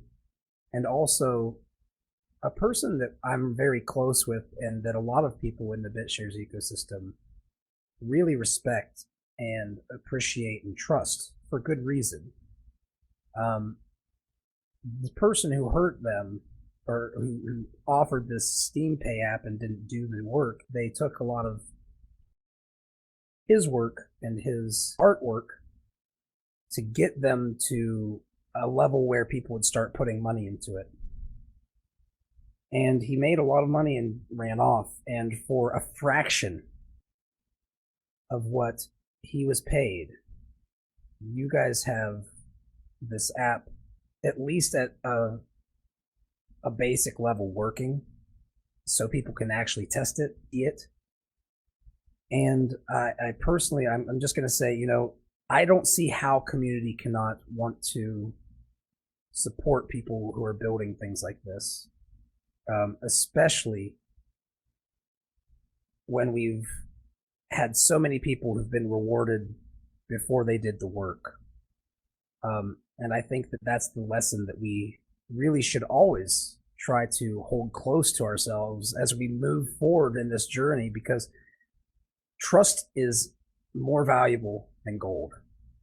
It's more valuable than anything, really. If people can trust you to do what you say you're going to do, the risk reward ratio becomes so beneficial for everybody involved that it's almost stunning. And I'll say this, man, I'm going to continue supporting you as long as you need to. And if you can't get funding any other way, Beyond Bits is here. I look forward to it. And I don't know if you're allowed or able to talk anything about BitShares, but well, let me go ahead and ask you, are you able to talk about BitShares at all as far as something like this? Yeah. To be honest with you, just a few moments ago, I've been talking to my partner. He, for now, he's been functioning as just a front-end partner. However, he is quite capable of doing exactly what I've been doing the entire time. However, we've been dividing the workload. However, each of us are capable with doing what we're doing right now. So right now, I just want to keep you guys up to speed. Right now, we can do everything you guys want. We can accept payments. We can send payments. We can handle your private key securely, not as securely as people would expect, but that's why we're needing help right now. But we can get transactions. We can basically power the app on its own. We can make a website that does everything your heart's desire. However, of course, we want to make a front end for the apps because we want to make this as user friendly as possible. However, your questions right now, we're basically at the end. We're pretty much messed up individuals who want to be as perfect as possible. Who want to we want to make Vapor perfect, even though the name itself is really shit. We decided that we would be working again, maybe from half of our progress. Since first of all, we wanted to start over from Vapor, since we realized from an unknown individual that Vapor could relate to vaporware, which means unfinished software relating to blockchain technology. And apart from that, we realized that due to recent events, Steam hasn't been exactly suitable for a long-term payments application. So after this Whaletank hangouts, we, as a team of two, me and BlueMux, you guys can follow him at Steam at BlueMux, MUX, we decided that we'll be moving into the BitShares protocol using Xerox library called Optic. We'll be using that entirely to transition into BitShares for a while, and we'll be making a payments application just like Vapors, except not just using Steam and Steam-backed dollars. We will be using every single asset possible that will be accepted by OpenLedger's transfer service. We will be using Bitcoin, Ethereum, and Lightshares, every single thing. After a few consultations, we realized that BitShares is the way to go. And it's to be honest, as a personal opinion, it's amazing to be seeing how we can be handling all sorts of payments from Steam all the way to Bitcoin. it's a really how do you say, encouraging. It's a really encouraging prospect that BitShares is enables us as developers to handle these payments, not just because of its account to account payment system, but also because its speed in its transactions per second, in its block time. It's amazing. And apart from that, the BitShares community gets to communicate with us a lot. This is very, very exemplified by Fuzzy himself. But apart from that, everyone who I ask questions for, I ask questions from so far, have answered my questions in a very timely manner in which I can develop exactly what the community demands. And that I believe that moving from Steam and Steam backed dollars itself all the way to BitShares is the way to go, since I'm able to handle both Steam and Steam backed dollars, but also BitShares, Bitcoins, and every other cryptocurrency and other user issued assets. Yo, It's a Merge, very big. Yes. What's you're up? being taxed right now. I just wanted to let you know. Pardon. Thank you.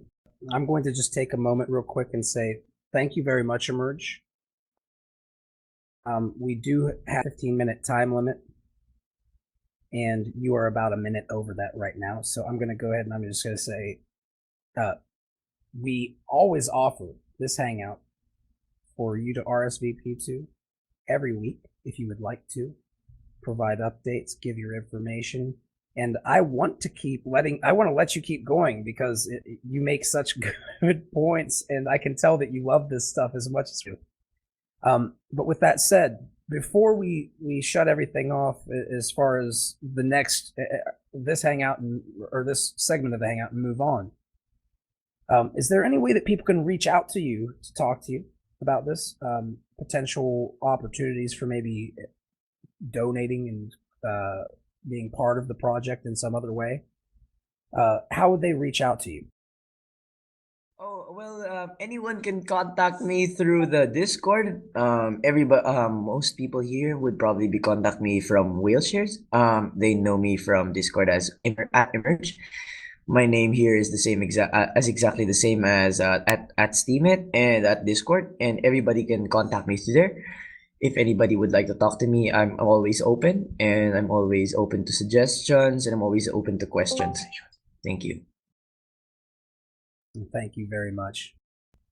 It's one of the projects that I am extremely pumped about, and I can tell by looking just at our list of attendees today that these projects just keep getting cooler and cooler because we keep getting people who are more interested in really building and building in a hardcore way. So I thank you very much for joining up and being part of that team, Emerge. Now, with that said, since you don't have a token yet, Emerge, unfortunately, there's really the only way that you could buy extra time would be by share dropping on to holders or onto guests with Beyond Bitcoin, Beyond Bits. So if you wish to do that, you're more than welcome to buy 5 to 10 more minutes of time. But if not, feel free to let me know and we can move on to the next project. All right. As a final statement, I'd like to say that in the near future, I would like to decide into making a ICO using the BitShares platform, since I would like to make a rewards platform, but also I would like to be able to power my application and at the same time use the BitShares platform. That's all I want to say. Thank you very much, Fuzzy. No, thank you, man. And I thank you to all of you for being part of this. We're very grassroots. We have, a lot of the resources I put into building other stuff instead of this. maybe I shouldn't do that quite as much, but man, how do I not give to the people who are going to be building all this stuff. So thank you for being here and being part of that, for all of you guys, because you guys make this possible. Your sharing of our content, your helping of one another, really benefits our entire community in ways that are not always quantifiable and sometimes so mind-bogglingly large that it's stunning that you didn't see it coming. But I will just say that you guys really do open up a lot of value that might not always be blatantly obvious to the person who's just passing by. But for those who are really looking, they can find gold nuggets. And with that said, I'll go ahead and I'm going to move on to Padalinko, who is going to be talking about inspiration, a token that she wants to make. And she is one of the little gold nuggets in the Whale Shares community who is always helping people and always inspiring people. So I would like to give you the opportunity, Padalinko, to start up with your 15 minutes. Before that, can I just say something? One last thing. Of course. I love you, Padalinko. And at the same time, thank you, PNC, for supporting us. I love you guys. All of you. This was nice. Can you hear me, guys? Yeah, we can hear Perfectly. you. Don't get too close to the queen, bro. Okay, I want to introduce today the new token. Inspiration is the name.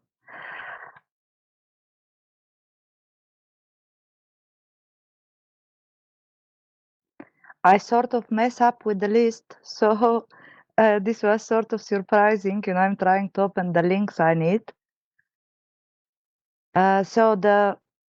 In these days now, when everything becomes so crazy, especially last 2 weeks, I definitely need and think that the people need some inspiration. And I see everybody make great effort to change the world and to change the system, but very few are actually trying to change Steemit. Everyone is so focused on bringing here new people, but not many are caring for these new people once they are here. So I'm trying to invent a new initiative, which is called Inspire the People. So these new people, they come here, they block, and they come with the idea that they will become rich, maybe in days, maybe in more, but most of them get very disappointed in time. And these people actually, they are leaving. So I think I may have a solution for this, and this is a way that we help everyone, and everyone will benefit from it. The inspiration token actually will be used to reward the people for act of kindness. My first task in this token is very simple. You can find a spam user in Steemit and inspire him to change this behavior and to start block reasonable, not just short, not valued content, which not gonna bring him nowhere. So if many people try to change this, I think the atmosphere in Steam, it will be totally changed to in positive way.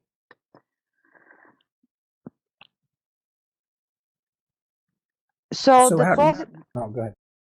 So the positivity and kindness will spread more through the community, and this will be something like a chain.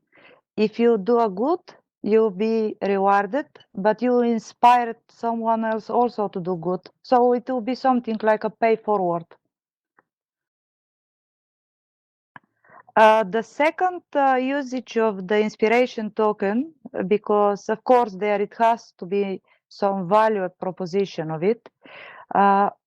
It is great when you reward people for good things and for kindness, but you also have to think about that this coin will have some value. So my proposition value is for everyone who is today here in this Whaletank. So I plan to use this inspiration token for promote people in Steemit, not only a projects, also every new deserving user. And these people need to be noticed. And you and your old projects also needs to be noticed. I like every one of the projects here, but some of them are totally not popular in Steemit. I don't know what is the reason, but can you imagine if you can get like many people to write things about your project? So as many people write, so many people will read it.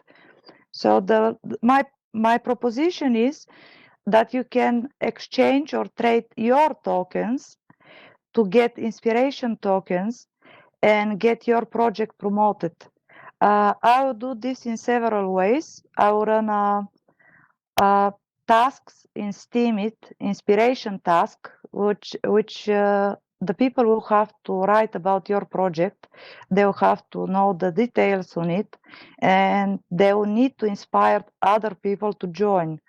Also, you have a Behind Bitcoin radio show when you can introduce yourself and your project too.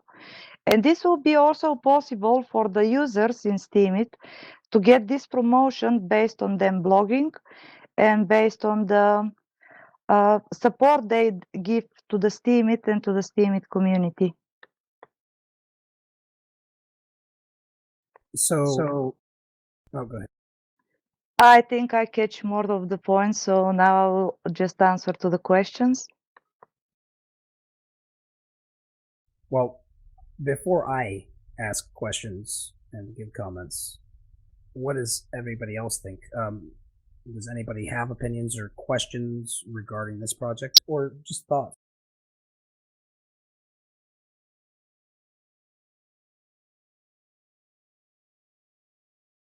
Yeah, I like the idea too. I'll say this. I think that a lot of people underestimate the value in Steemit of sharing one another's content. And I think that having the ability to tie that to a token is a very strong value proposition that people might not necessarily always look at, because there's this whole syndrome that I like to talk about. When the only tool you have is Steam Power, that every project, it's kind of like, if every tool that you have, if the only tool you have is a hammer, every problem looks like a nail, right?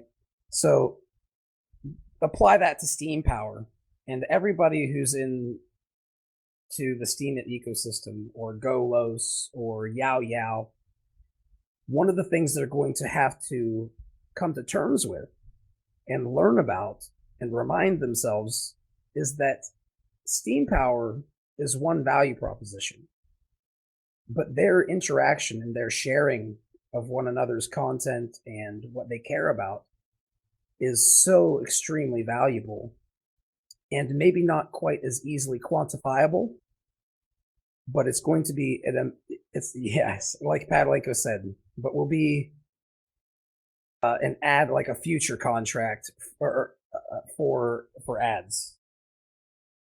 But I think it's a really cool idea. Let me ask you a question.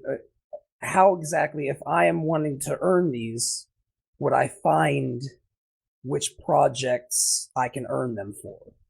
Or how would I approach you to get them if I've done something of value? Okay, first of all, people always can contact me in Discord. I'm almost 12 hours per day in WhaleShare server. Many of you know this. Also, everyone can contact me through Steemit. But about the projects, guys, this won't be a random promotion. It will be for people that deserve. There will be contests in which I will give for free these tokens.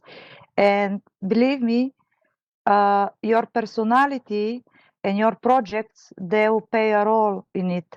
It won't be just you pay and you get and you have it. I mean, it's not how I plan to work. and they can turn around and even trade those on the DEX for tokens that are usable for other things. Is that going to be the case, or is it going to be a non-tradable token? Have you guys thought about that? Okay, I will explain this situation too. So there is another usage which I plan to add to this future, but first, of course, I have to get this running. My proposition is like this. If you pay me with your own token, like many of you here, they have already built a token. If you pay me for this promotion with your own token, I would do a free share drop everyone who is holding inspiration token on end of the every month. So this is another usage which I think is giving value to the token to just hold it. Of course, I would like in the future to be able to add upvote to these things, but according to my account right now, I cannot do it. And I upvote everything positive and inspiration, which is coming through Steemit. So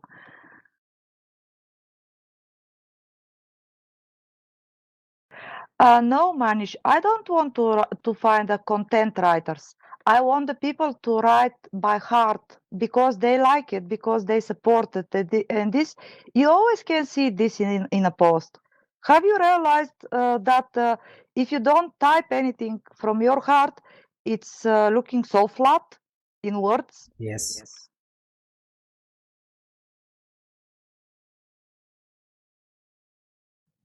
Other questions? Just to answer to that the people see, Robin Hood asked me if I gonna do a separate Discord for it. I don't think there is needing a separate Discord because the positive and inspiring people they are all over around.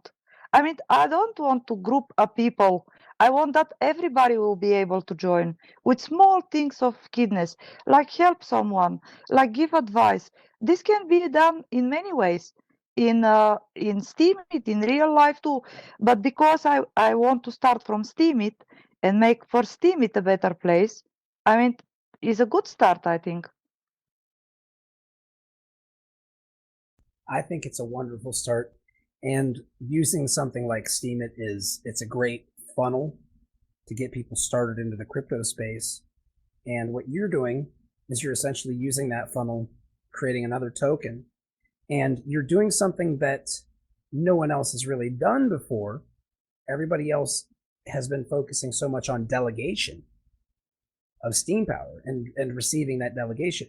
And what you're doing is really leveraging the value of using an account that is very well trusted and well known, that people are more likely to look at their posts as advertising space, or a way to actually get some ads in addition to helping people, right? Yes, I would also reward well-known Steemians. I mean, there is some very well-known, like keen people, and I would try to contact them in order that we promote other people too. I mean, they are already enough promoted, isn't it so? People with 4,000-5,000 followers, they can afford to promote a person per week or a project per week. They will be also rewarded for it. Does anybody have any questions or comments regarding this?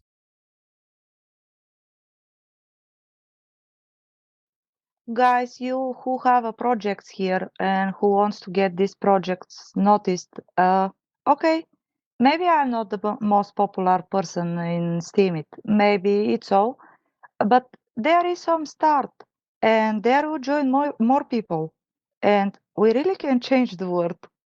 I agree. Yeah, I would agree with Walrus. You're pretty popular. A lot of people know you, and I'll just make it clear that Whale Shares is it's probably dang near 1,800 people right now, and out of all the Discord servers I know of, it's got the most active on there. last time I checked, there was over 250 active members who are live and working in there. I'm not talking sock puppet accounts created at a non-Steam and things like that. I'm talking about legitimately like hardworking, caring, real people who are trying to build something valuable. And I believe what you're going to see, Padalinko, is as you do this, more and more valuable people are going to be bringing their value propositions to you. And I do see this as something that if you stick with it, it will probably grow substantially. I hope that I'm right. Obviously, the future is something that is hard to gauge. But the one thing that is for certain is that if you're helping a bunch of people, you really never lose in the end. So with that said, if anybody has any questions or comments, feel free to let them know. Right now is a great time. Padalinko, if there's anything that you would like to finish up on, please feel free to do so now. But if there's nothing else that comes forward, I'll go ahead and I'll just say, feel free to let everybody know the best ways of potentially working with you on this or contacting you. Obviously, you talked about it on Discord, but maybe there's some other ways. Okay, for now I will let the Discord because it's easy to reach me there on any time. And I want to say something. I appreciate very much the people that join here today and the people that support these projects. So my first, I want to do this by example. So my first thing, what I will do, is I want to donate from this inspiration token for all the people that joined today and that had the patience to listen to every project, add the questions and add the value to it. Because as many people listen, this more popular is one project. Well, thank you very much. And I will definitely be following this. I look forward to hearing more about it. And yes, like Steam Power Pix says, this is how we grow community. So thank you very much. And with that said, I'm going to go ahead and I'm just going to stop everybody here and I'm going to give you the guest list to sign today right now. Please let me know if you have a lifetime membership or not. If you do have a lifetime membership, I will probably be giving you a little bit of a bonus that you'll be seeing to your account. Now, with that said, if you do not have a lifetime membership and you say you do, and I notice that you don't, you will receive nothing. But everybody who did attend this hangout today will be getting some Beyond Bits from me at the very least. Unfortunately, the post was downvoted to 0. So normally the ability to say, okay, I've earned 400 Steam dollars, I'm going to put it into 400 Beyond Bits to split up is not the case, but I'm going to give 400 Beyond Bits regardless, split up amongst all of the speakers for today. Now, with that said, the magic word when signing this is going to be Whaletank. And I appreciate everybody who comes here to help us with this Whaletank. And I'll go ahead and I'll move on to Virtual Growth, who's going to be talking about some stuff with app trades today. But I obviously am not the speaker, so I will go ahead and I'll say, VG, it's all your floor, buddy. Thank you very much, Fuzzy. I'm gonna squeeze a whole bunch of stuff. I don't have much time to talk today. I'm always busy lately. People know I haven't been around. So the giveaways are delayed. There's gonna be a BTS trading contest, so people will get prize tokens. I'm working on that. I'll catch up with that over the next week. Vote to blockchain documentary. Thank you very much to Solange, the host, who's going to interview me first. We'll be meeting up in Vegas, and there will possibly be a Steam and Crypto meetup as well, so I'll have more details about that. Also, thank you to Mr. Wang and everybody else, of course. I was at Smart Money representing Open Ledger 2 weeks ago. You can read my post for more. Next weekend, going to D10E, which is the leading conference on decentralization. You'll be able to see more about that when I post about it. I'm going to hand the floor over to Daniel to talk about BitShares documentation and other things. Otherwise, I just wanted to mention that it's my 1 year anniversary 5 days ago, and I had a post with all sorts of stuff that I've done over the past year. Lots of fun. I'm at 1,981 followers.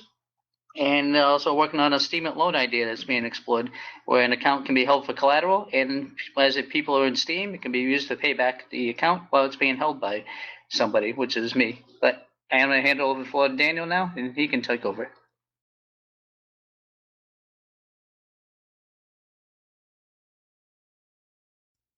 Hello, can everyone hear me? Perfectly. It's nice to hear you, Dan. Well, what's up, Fuzzy? How are you? I'm wonderful and busy, probably just like Thanks a lot for Virtual for the floor, and thank you, BitShares community, for sticking around here for this update. A lot of updates actually regarding app trade, but I don't want to emphasize too much about app trade. I'm very much more interested in this BitShares documentation, as Virtual mentioned. About past few months, we've garnered some attention from multiple businesses and potential partners and people that we want to employ. And there's always a point reached where I send them the documentation for BitShares, because as everyone knows, just a really quick rundown, I'm the creator of AppTrade. We're building a decentralized exchange. It's a digital goods market. It's like a stock market, but for apps and games, marketing, funding, and acquisition. So there's digital goods sites out there that allow you to trade in the cash value of your game or your source code. But most of them only have a list and sell model, and we're doing a list manage sell, so we can increase the price of your digital good while it's listed through a portfolio incubation. Most content creators can't take their collateral to a local bank for a loan, so they can come to AppTrade and team up with other publishers into portfolios where they vote each other into each other's portfolios. Or if you think you have the inventory to swing it, you can launch your own, and then you take in votes to add apps to your portfolio. And investors, or aka sponsors, like the platform concept, because they get to diversify their risk across a group of ideas. And the publishers will like it because they get to bundle their collateral into a shared digital reserve, where each publisher would contribute a portion of their earnings into a digital escrow, and the platform would use that escrow to attract funding. And in our experience, we recently came back from Denmark. We took a trip out to hang out with the Open Ledger team, and I am now effectively the former CEO of AppTrade for an incubation period of 2 years. We've rolled AppTrade into Open Ledger, so now it's formerly known as AppTrade. It's now Open Ledger's AppTrade, APS, and the ink is still drying on that. And basically now we're fully funded. The last time we came on here, we weren't, and we were in the middle of our ICO. And really happy to report, and I also want to thank I know there's some supporters in this room out there that are holding APPX tokens, so I really thank you for your support and for your patience as we deal with this transition where we're hired a bunch of consultants, advisors, new UX designers, front end, and now we're seeking back end. And part of this worker proposal that we want to put through is first, before we even move forward with AppTrade, I think it's just a benefit. I've been hearing through the grapevine that we're not the only ones that want this update to the BitShares documentation, and we're willing to go ahead and do a 1-to-1 match, dollar for dollar, to get this pushed forward, because it's something that we hired a team of technical writers. And the lead on that her name is Jocelyn, and she's been reporting that there are some, aside from the stack, the literature itself has some gaps, run-on sentences, grammatical errors, and in order for these businesses that we're attracting to feel comfortable pouring hundreds of millions of dollars into the BitShares ecosystem, the base architecture has to be well documented in a more, streamlined and succinct way. And that's basically what we're here to do, is just to get some feedback on what's the best way to approach this proposal, and to find someone that can help us, determine what's a reasonable rate for such a task to update the user documentation, the general bit shows documentation, who would be the person or people that can assist us with that. Should we update the documentation after each state of the network, or is that something that already happens? These are just my general questions that I have, and kind of like wondering what's the best way to approach this task. So obviously, if you have ideas or your contributions, or you're up for the challenge, or for the opportunity, please contact Virtual Growth. He's now one of our advisors as well, that we brought on, and we're really proud to have him. So we've definitely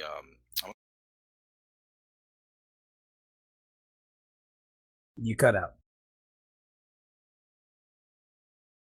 Oh, my bad. I'm going to go ahead and put a link in the message here. If you want to read about the event of us getting funded by a Chinese exchange, Ronnie went on a tour in Shanghai.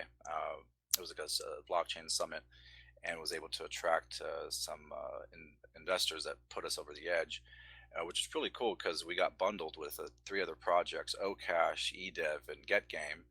And I like to take credit for giving them that idea, even though it hasn't been acknowledged like officially that came from me. But just the idea of bundling projects does work in terms of what we want to do later on down the road, is include a new category for portfolios where we bundle ICOs to help people kind of sift through these. But that's a different topic. I want to more emphasize this documentation, and I guess the other half of this proposal is also to attract a BitShares developer, someone that has any full stack developers that have experience with React, anyone that has experience with Node.js, anyone with a deep backend understanding. We absolutely would really appreciate your assistance in guiding us through, I guess, development. We have hired UX designers to handle the front-facing website that you will see now updated in the next couple of weeks for apptrade.io. And we hired some back-end devs to handle the front-facing website, but now the login, which would include the platform, we have the UX covered on that for the front end, but now we're looking for someone to bring that to life, to do the integration, implementation, integration, and then support after that. So that would be obviously part-time for anyone that wants to take a part-time. We have a budget for that. Anyone who wants to come on full-time, we have a budget for that. So in the words of the great philosopher DJ Khaled, we global now, and we are fully funded, and we have the full support of the marketing and media and PR machinery of OpenLedger. And I'm now it's more of like an aqua hire, if people are familiar with that term, where our team got acquired. Everything, the management stays in place, our governance stays in place. Nothing changes with how we operate. But now we have the difference is we now get to get rid of those stumbling blocks and all those growing pains that most startups go through. So we don't have to worry about wasting resources on pitching and looking for funding, and we don't have to worry about our marketing too much anymore as well. So now we get to fully focus on the building of AppTrade, AppTrade's DEX, basically. And in order to get help from that, we need a BitShares developer. But I feel that before we even, or in parallel to that, it would make much sense to also update the documentation, especially since we're attracting, now we started with apps, but now we're attracting businesses that have cash flow from industries like mining, gold mining, refineries, the cannabis industry, and real estate. And as you can imagine, many of these groups have their own boards, they have attorneys, they have their own developers and engineers, and many of them are also saying the same thing about the documentation, about how it's incomplete. it could be done better, or in their words. So yeah, that's what the purpose of this documentation is. We're willing to put our money where our mouth is to get it to finance half of that proposal. So we invite you to join us. Cool. I really am glad that you guys are continuing to do what you're doing, and that I'm glad to see that Virtual Growth is working with you guys as well. Really quickly, I would like to say that the best place to probably talk about the worker proposals, or potential payment rather, would be through worker proposals. And Xerox now has the BitShares Foundation that is going to be acting as an escrow agent for worker proposals. So that might be one of the best routes moving forward to get that funding, because I know that our community is now starting to make a real push toward getting worker proposals to a place where people are actually able to start getting meaningful work from the blockchain and getting some level of funding to be able to do that work. And I'm pretty sure, Dan, that no one here will disagree with you on the documentation.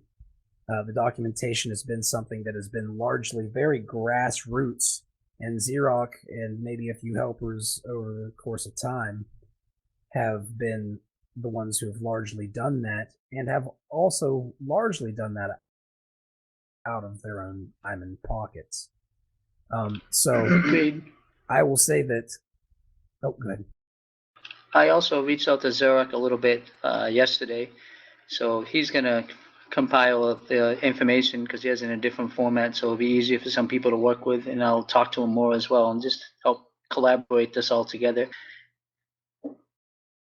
Well, thank you very much, VG. I think that's probably the best route moving forward, and I don't even know if it would be necessary to put up half, but that would be something that would probably be worth talking about to the actual worker proposal, the community.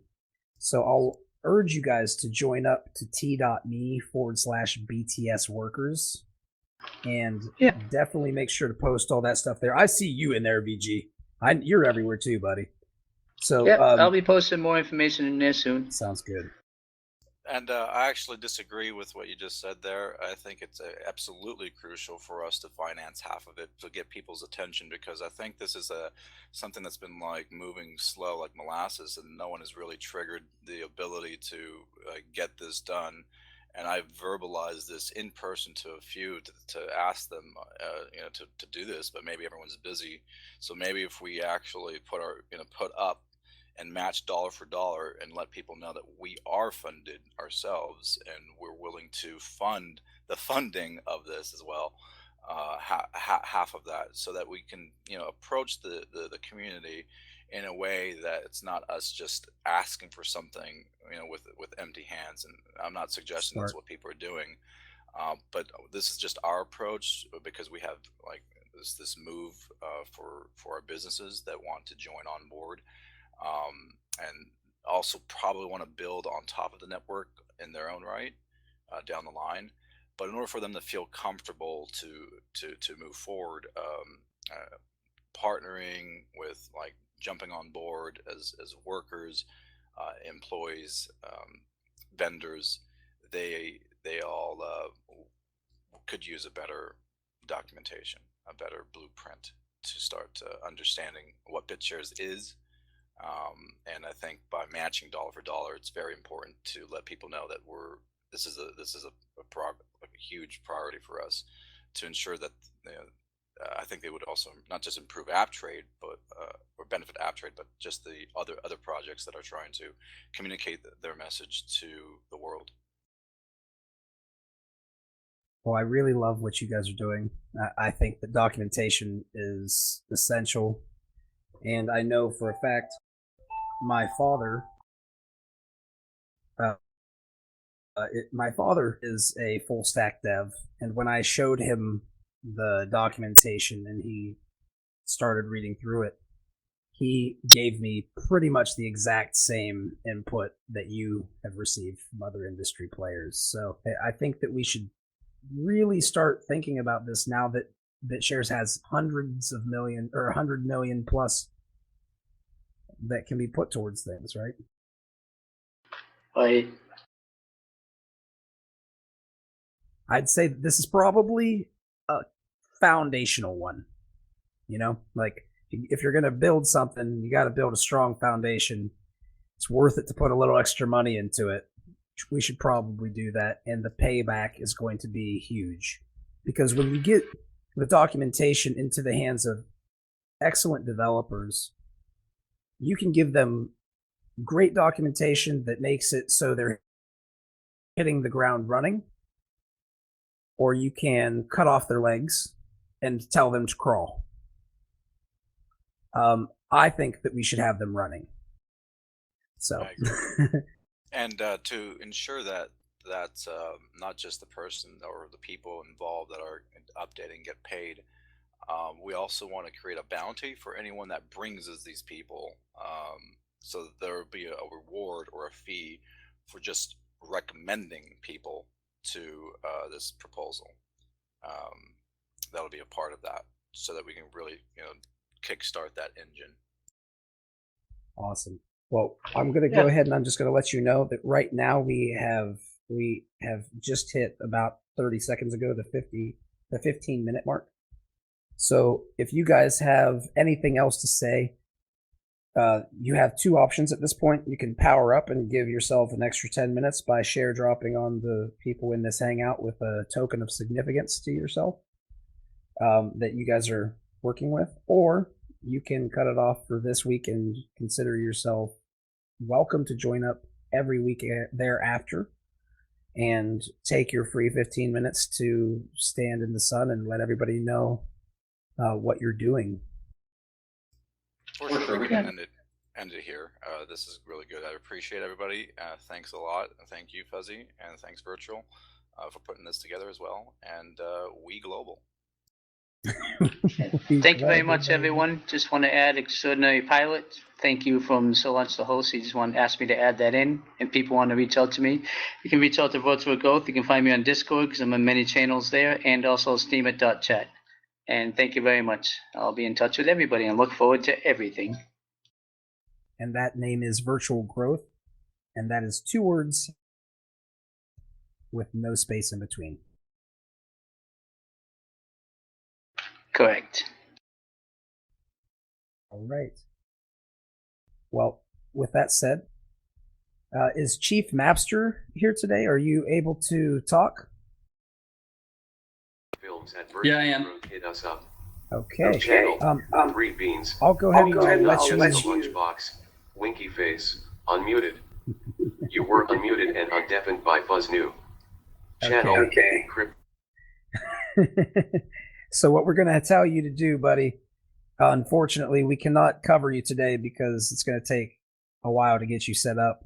I'm sure that it's not just one thing. But with that said, if you want to, I can push you back to the end, or you can do it next week. Either way is up to you. But unfortunately, we're going to have to skip you until you get that figured out. Up next is going to be Purity, and that's going to be Crypto Hippie, aka Forrest Willie. He'll be joining to give some updates on the Purity Network. And I will go ahead and I'll ask you, Crypto Hippie, aka Forrest Willie, if you are there and available to speak.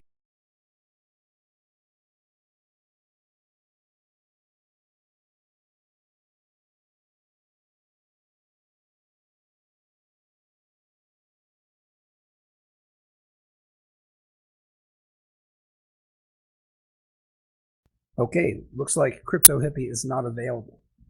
So with that said, we'll go ahead and we'll move on to the Smoke Network. Can you hear me? We will move on to the Smoke Network. And Extraordinary Pilot, are you the one who is going to be talking about this? Because is a different name than we have on Steemit.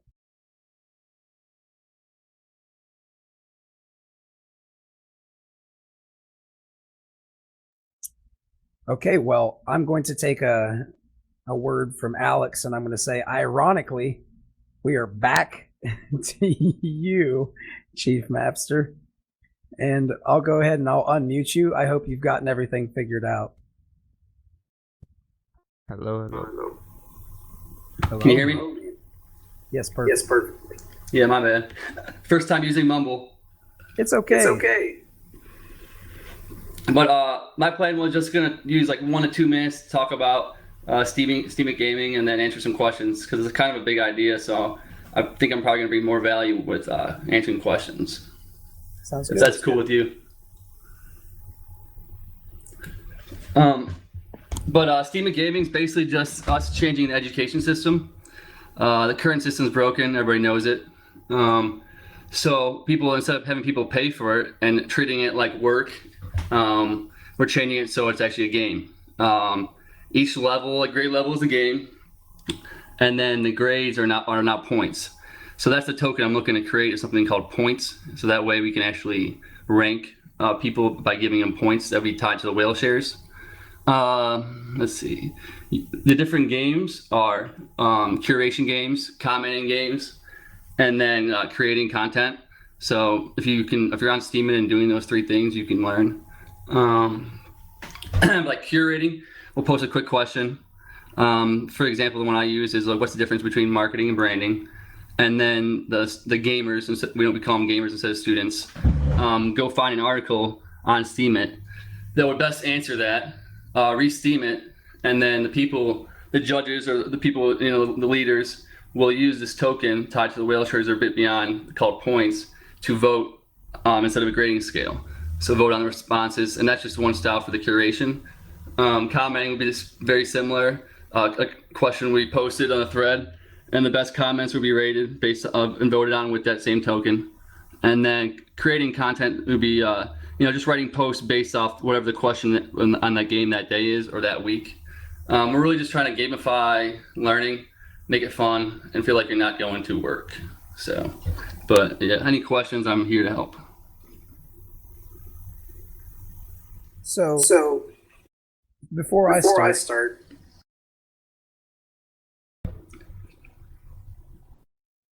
I will say, does anybody have any questions or comments regarding this specific topic?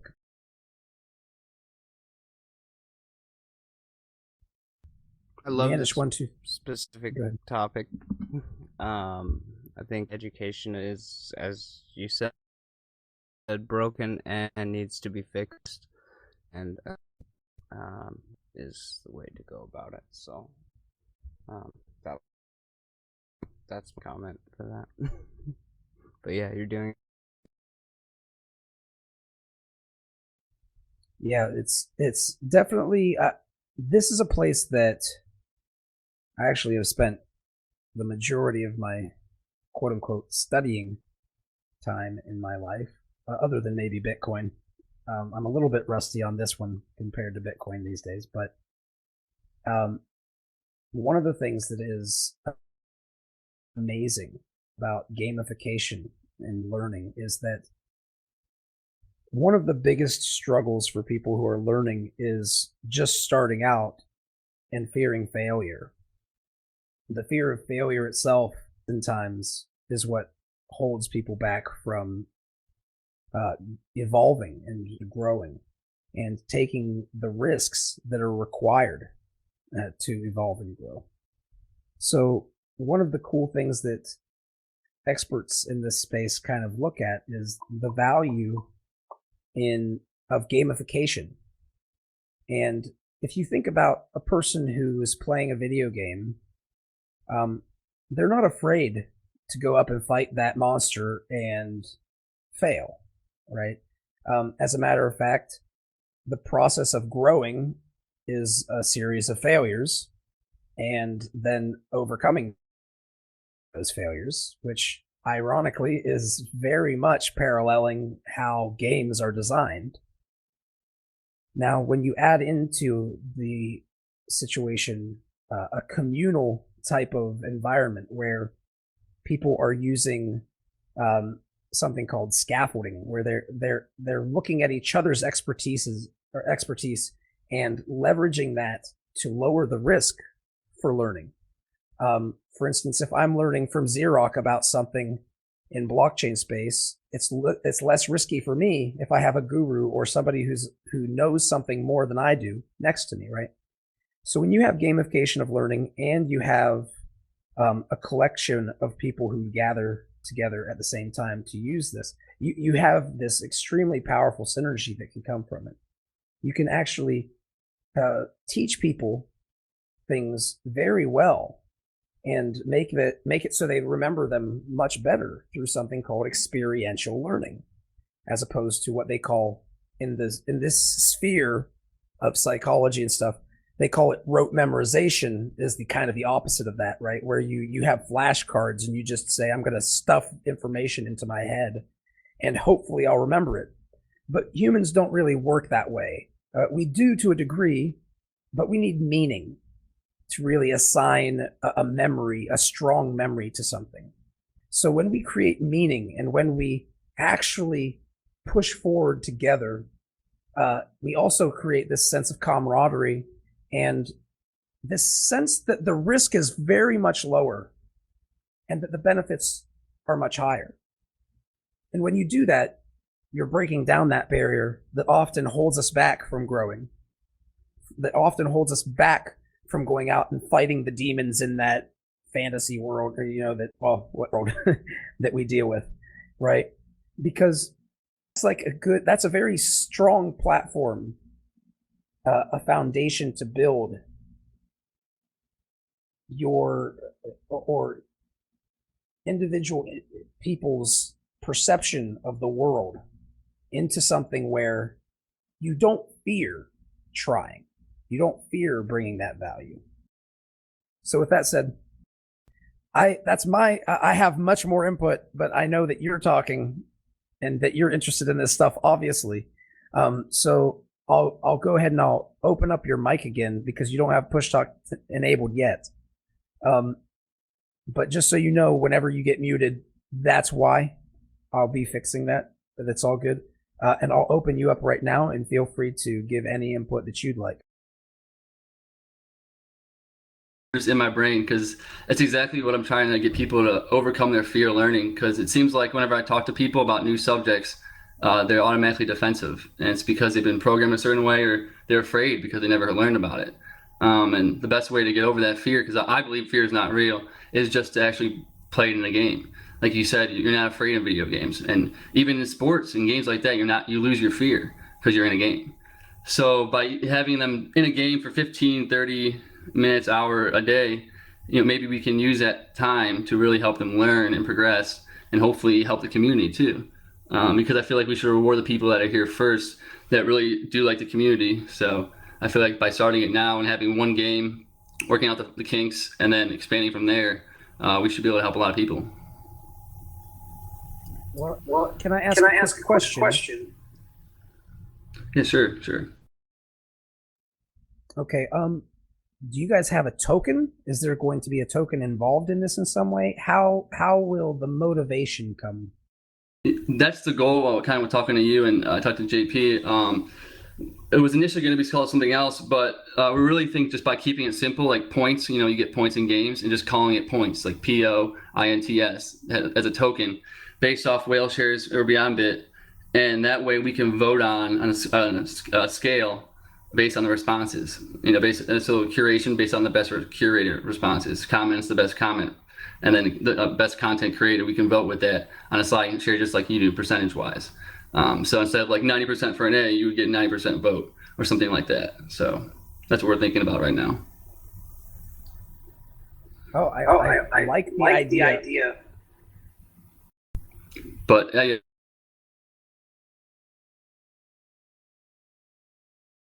for a little bit. Did you say that again? So we don't have any tokens, so I've been trying to get one listed for a little bit. So any help would definitely be appreciated. I'll gladly talk to you about it behind the scenes. I'll gladly talk to you about it behind the scenes. It's something that it costs a little bit of money, but for projects that I feel are very important, I don't mind fronting that. But I am interested to hear the value proposition, and see some of it in action, at least a little bit, before I start doing that. So of course, I'll front you up the token if we talk about it behind the scenes and you give me the full rundown. It's going to probably take an hour or so it's not going to be a 15-minute thing in here. But I'm very interested in helping you if that's something that you're interested in doing.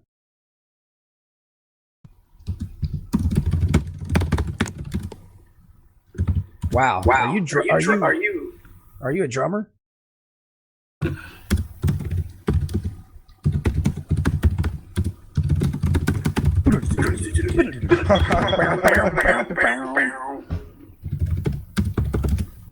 Okay. Well, thank you very much, Chief Mapster. Is there anything else that you would like to say about your project today? No, it's just a small team. We've actually been working on it for about 5 years now. Different forms. We've been working on it. It was called Mobile Organized Business, but we really didn't have a platform for it that was based on curation, commenting, and creating content, make it as easy and user-friendly as this Steemit. So really, it's a blessing to have Steemit, and we thank everybody involved in making this possible. So we're really looking forward to helping a lot of people, and that's what we're about. So thank you again.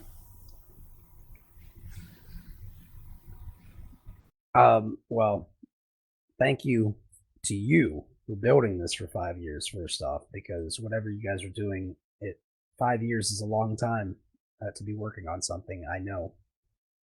And especially when it's not, you're never able to quite get it completely finished because no task ever seems to really be finished. But it's cool to see that you guys are starting to evolve with this project that started elsewhere, and now it's starting to come into the Steemit ecosystem and using this. So I'm very interested in it, man, and I look forward to hearing more about it behind the scenes. You can always reach out to me at beyondbitcoin@gmail or Official Fuzzy on the Whale Shooters Discord. I do check in there throughout the day. Please feel free to reach out to me, and we could talk about that token. But we'll probably end up talking about quite a bit more. With that said, does anybody have any questions or comments other than myself regarding this topic, or Crypto Hippie? Because Crypto Hippie did speak up as well. I do. Are you going to be working with other schooling projects to make it a good push, or are you guys going to be doing it by yourselves? It doesn't really matter to us. We're just trying to help as many people as possible. So if the goals and the missions are the same, yeah. But we're all about positivity, no ego or anything like that. We're about helping the community. So as long as that's all there, then we're definitely down. We're trying to help as many people as possible. So yeah, definitely looking for help and partnerships. Do you feel like that answers your question?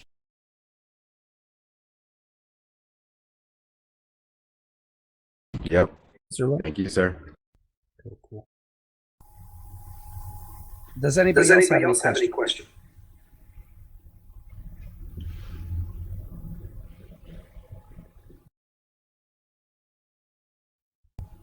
Okay. Well, Chief, it looks like there's no questions currently. I have so many questions, but unfortunately, there's only 1 minute and 40 seconds left in this segment. And my questions will guarantee you span 1 to 3 hours. And so we will probably have to do that behind the scenes. Crypto Hippie and I have talked about this stuff quite a bit in the past as well. Utilizing cryptocurrency and gamification for learning is one of the most powerful use cases in existence. I don't care what anybody says about it. Otherwise, there's so much proof to it that it's insane if you really go out and research it. Video games and gamification in general, it it really does add this extra element that almost solidifies learning. If you think about riding a bike or anything that you've done, that you've actually done it, experiential knowledge, right? These types of things are extremely powerful in terms of being able to remember and recall in a useful way information that is available for you to kind of master, right? So with that said, if anybody wants to reach out to you and talk to you about this because they're also very passionate about this, how would they do so? I'm a chief mapster on Steam, and I'm on Discord most of the day, you know, between 10 and 14 hours a day, so like you can reach out to me. I'm part of the OCD curation, so I'm in there a lot, and then also the Steam Poker League, so I'm active with that, and it's also with the Beat Battle. So, but I'm also, you know, you can just hit me up on email, which is chiefmapster@gmail.com. I set one up for everybody, and then yeah, I'm usually on Discord, pretty easy to find me, so I'm here to help. Just reach out. Yeah, I'd definitely like to talk to you more about I think, you know, like Fuzzy said, it's the most powerful use of blockchain technology, in my opinion, as well. Incentivizing learning. And so, yeah, anyways, I don't want to take up time, but yeah, I'll be emailing you. Sounds good. And that is chiefmapster@gmail.com. And it is spelled CHIEF, M as in Mary, AEP, S as in Sierra, T as in Tango, ER@gmail.com.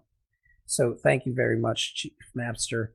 And I could talk to people with these types of ideas all day. I think that these are some of the most profound use cases that we're going to see looking into the future. I even believe it is possible that we will see students go through school and earn money for college using cryptocurrency potentially. So there's a lot of use cases, and I look forward to hearing a lot more from you guys about this stuff. Looking forward to it. Thank you again for all you do, Fuzzy. Appreciate it. Oh man, I'm not a talk show host. I've never been one. I've always been a group moderator. But I've loved putting together groups and trying to get them to do things that they believe in. I try not to be a boss. I just try to be an enabler. And I'm not talking enabling you to go buy crack cocaine rocks down in the square. I'm talking about something absolutely worth us looking at, and that's our own value, especially when humans synergize. Because don't forget, guys, synergy is something that is almost magical. It seems magical, and that's because humans are involved. And when you involve this type of synergy, when these people are creating synergy, they're going to build ideas into realities that a lot of these things couldn't have been planned by any single individual. So I look forward to seeing it, and I thank you for taking the time. And I look forward to seeing more of this in the future, and I'm sure everybody else does as well. Now, with that said, another individual is going to be speaking up today about something that is a pretty cool community-related project that is very much in the same vein as the last one, but is definitely different in its own ways. One being that it's its own blockchain, and another that it's not just education, it's focusing on a lot of different things.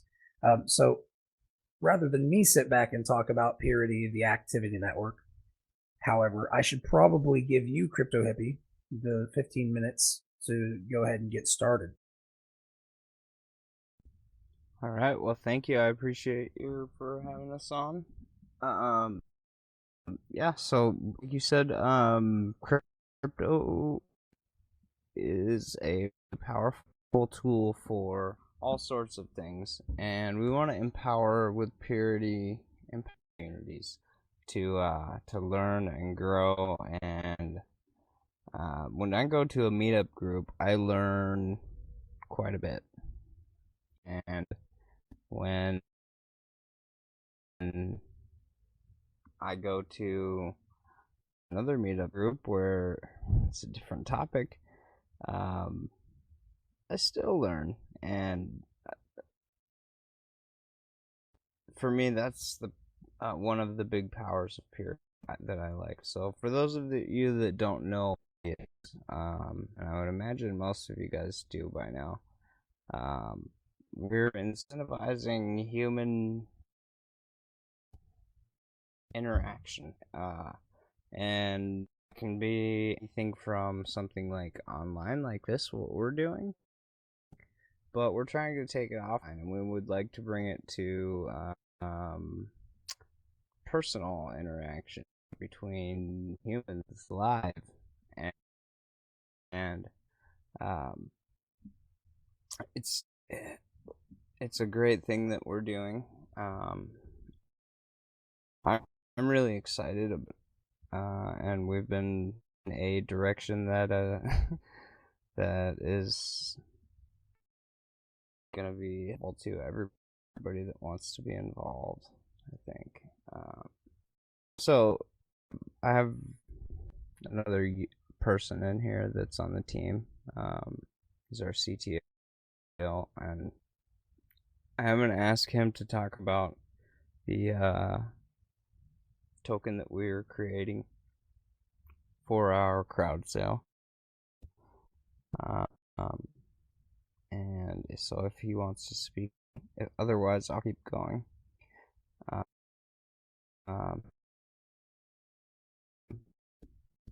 We offered a few different options. Yeah, you're here. I'm trying to figure what button I have to hit to make it work. You sound wonderful, Rampant. Actually wonderful, or is it really broken up? No, like wonderful. Oh, so actually wonderful. Fantastic. Because the internet here normally sucks. I was actually about to change networks just in case. Cool. Sweet. But I'm glad it's being nice to us. Just let me know if it decides to go back to being crappy like normal. Certainly will. So yeah, so there's a couple of things that we can announce. So we're going to have an Ethereum crowd sale token that will be then converted into the official token. But because the official token is still currently built on Tendermint,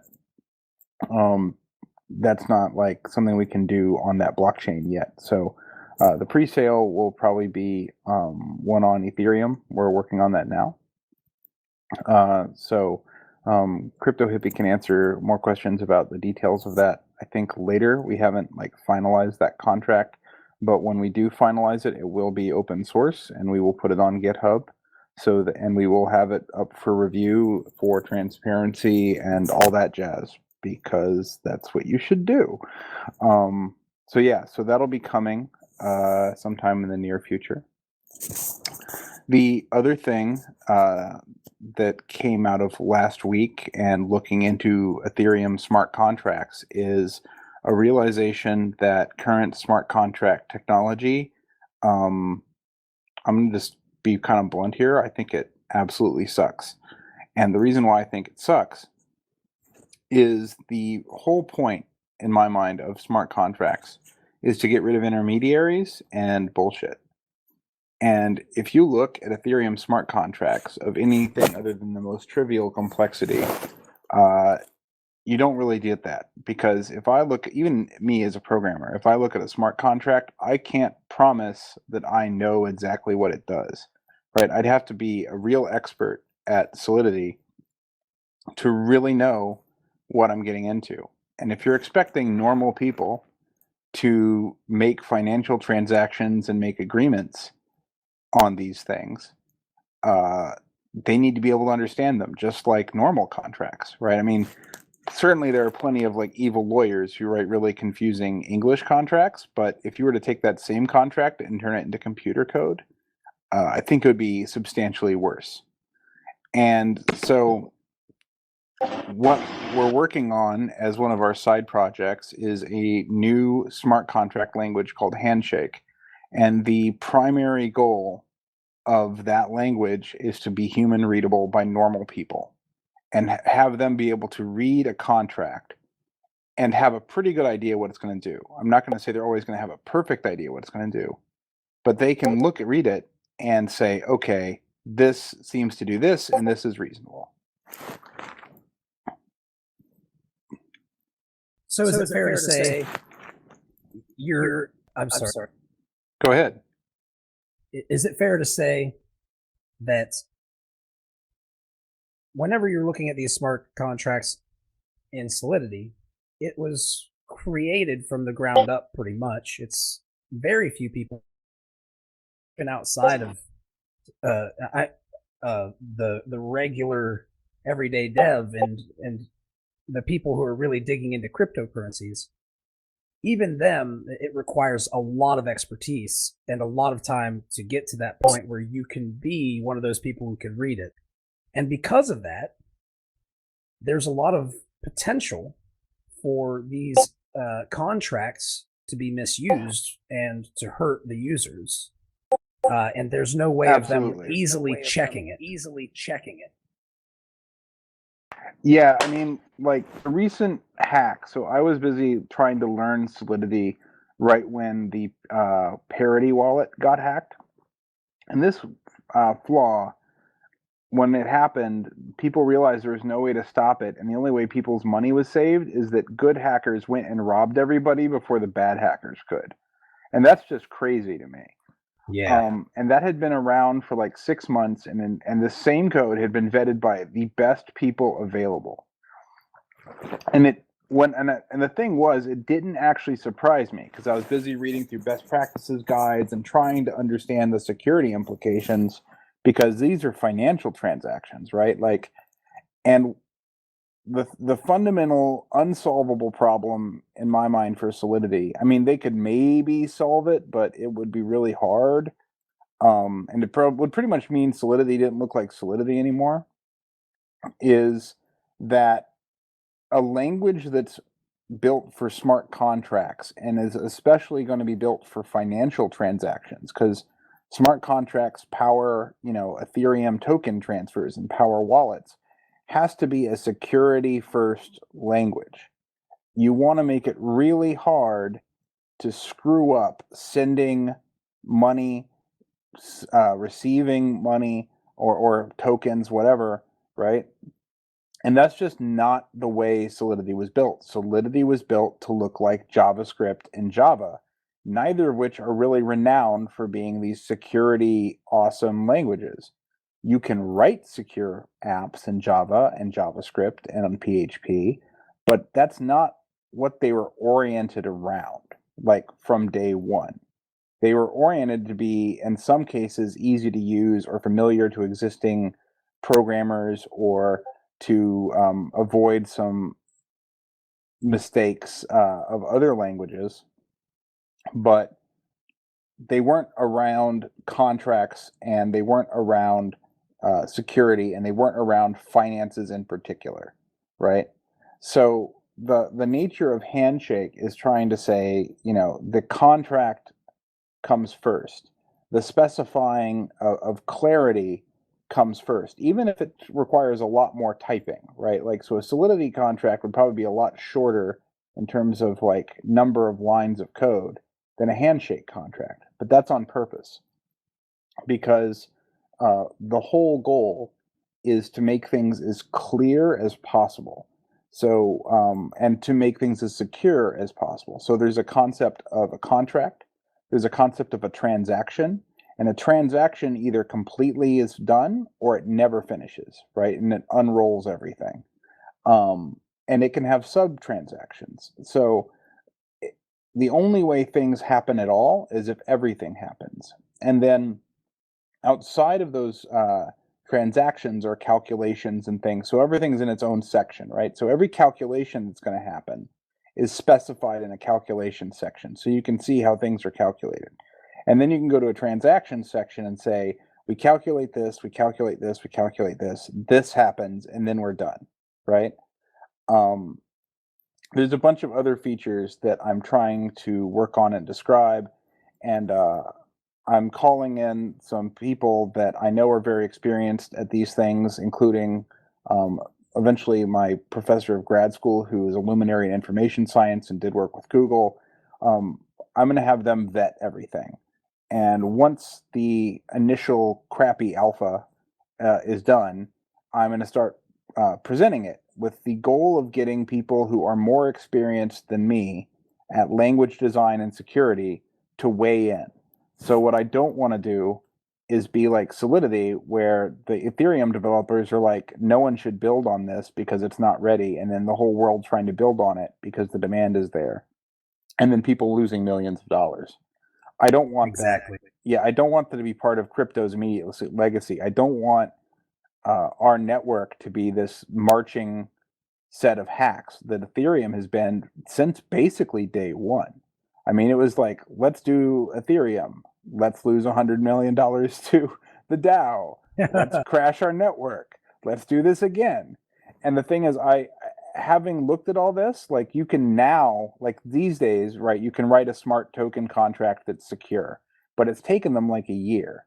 And I just don't see that as a long-term solution to the real promise of blockchains. The real promise of blockchains mean that we need a language that people, normal people, can read and have a pretty good idea of what that language, what that contract is going to do. And if they're wrong on the details, sometimes the devil can be in the details, but I don't know if that's something that can be avoided, right? Like I don't know if it's possible to make things both flexible and perfectly clear for everyone forever. But between the fact that smart contracts are in the open and other people can help vet them, and then making it as clear as possible for an average user, I think we can bring a level of honesty that's never been seen before to the world, and that can only be a good thing. You know, it's interesting to me, Rampant, is that if I go out and I listen to crypto media all over the space, if I hear things about Ethereum, it's very rare that I actually hear these types of concerns. And it's kind of scary, actually, because if we're wanting this to be mainstream adoption, right? If you're really saying, we're not just saying it, right? We really mean it, and we want cryptocurrencies to be adopted. And not only that, we want them to actually, the value proposition to actually be reflected, not just some, oh, we've got a blockchain, well, okay, great. It's going to be worth $1 million for no reason, right? But we're in this place where people aren't talking enough about this type of stuff. And it's very important that I'm glad that you're working on this. I'm very pumped to hear about it. This is the first time I have. I'm sure that I could have heard it somewhere and missed. No, this is new. So this came directly out of recognizing that we wanted something like smart contracts. And then I was like, all right, I need to dive into Solidity. So there's a couple options, right? Like, I don't know what EOS smart contracts are going to look like. I haven't seen it yet. And so I was like, well, we need to release this token. Let me learn Solidity and let me be really careful. And so the first thing I started reading was security issues with Solidity. Like, that's where I started because I'm an experienced engineer, and that's where you should start for something like this, right? Like, this isn't a web app for photos. This is important. And I was pretty horrified. I read a couple of papers that are like, this is why Ethereum will never be fixed long term. So, and I can send you some of those links. So you can make a secure smart contract and a secure token sale, but man, do you have to be careful. And there's like a lot of ways things can go wrong. And I just don't see that scaling for the entire world, right? And even if you do it right, in fact, the way you have to do it right, I think is much harder to read for a normal person than it should be, because it's very counterintuitive. Well, some people that I've heard have actually talked about some things. Well, I won't get too deep into it, but some people have said that the DAO actually may have been the attack may have occurred because of somebody who was on the team potentially, and that they were so familiar with the contract that there's some way that they could have done what they accomplished there. I don't know for sure if that's the case, but I'll say this: what you're talking about, this stuff is possible. You can be hacked, and a lot of people are very afraid that you can be hacked on Ethereum, and it's a reasonable thing. I think if you look at DAO and what was the latest one? If you look at the Parity wallet. That was it. Thank you. When you look at these, people lost a lot of money, or could lose a lot of money, and it does happen.